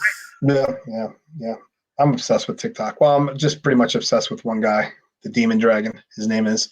He's so freaking ridiculously funny. So he's a real bad boy. But nice. I'm about to check him out. Yep. Just look up the Demon Dragon. Yeah, he's pretty ridiculous in a funny way. Yeah, right. Yeah, he's part dragon supposedly. So wow. Yeah, it's just ridiculous. Yeah.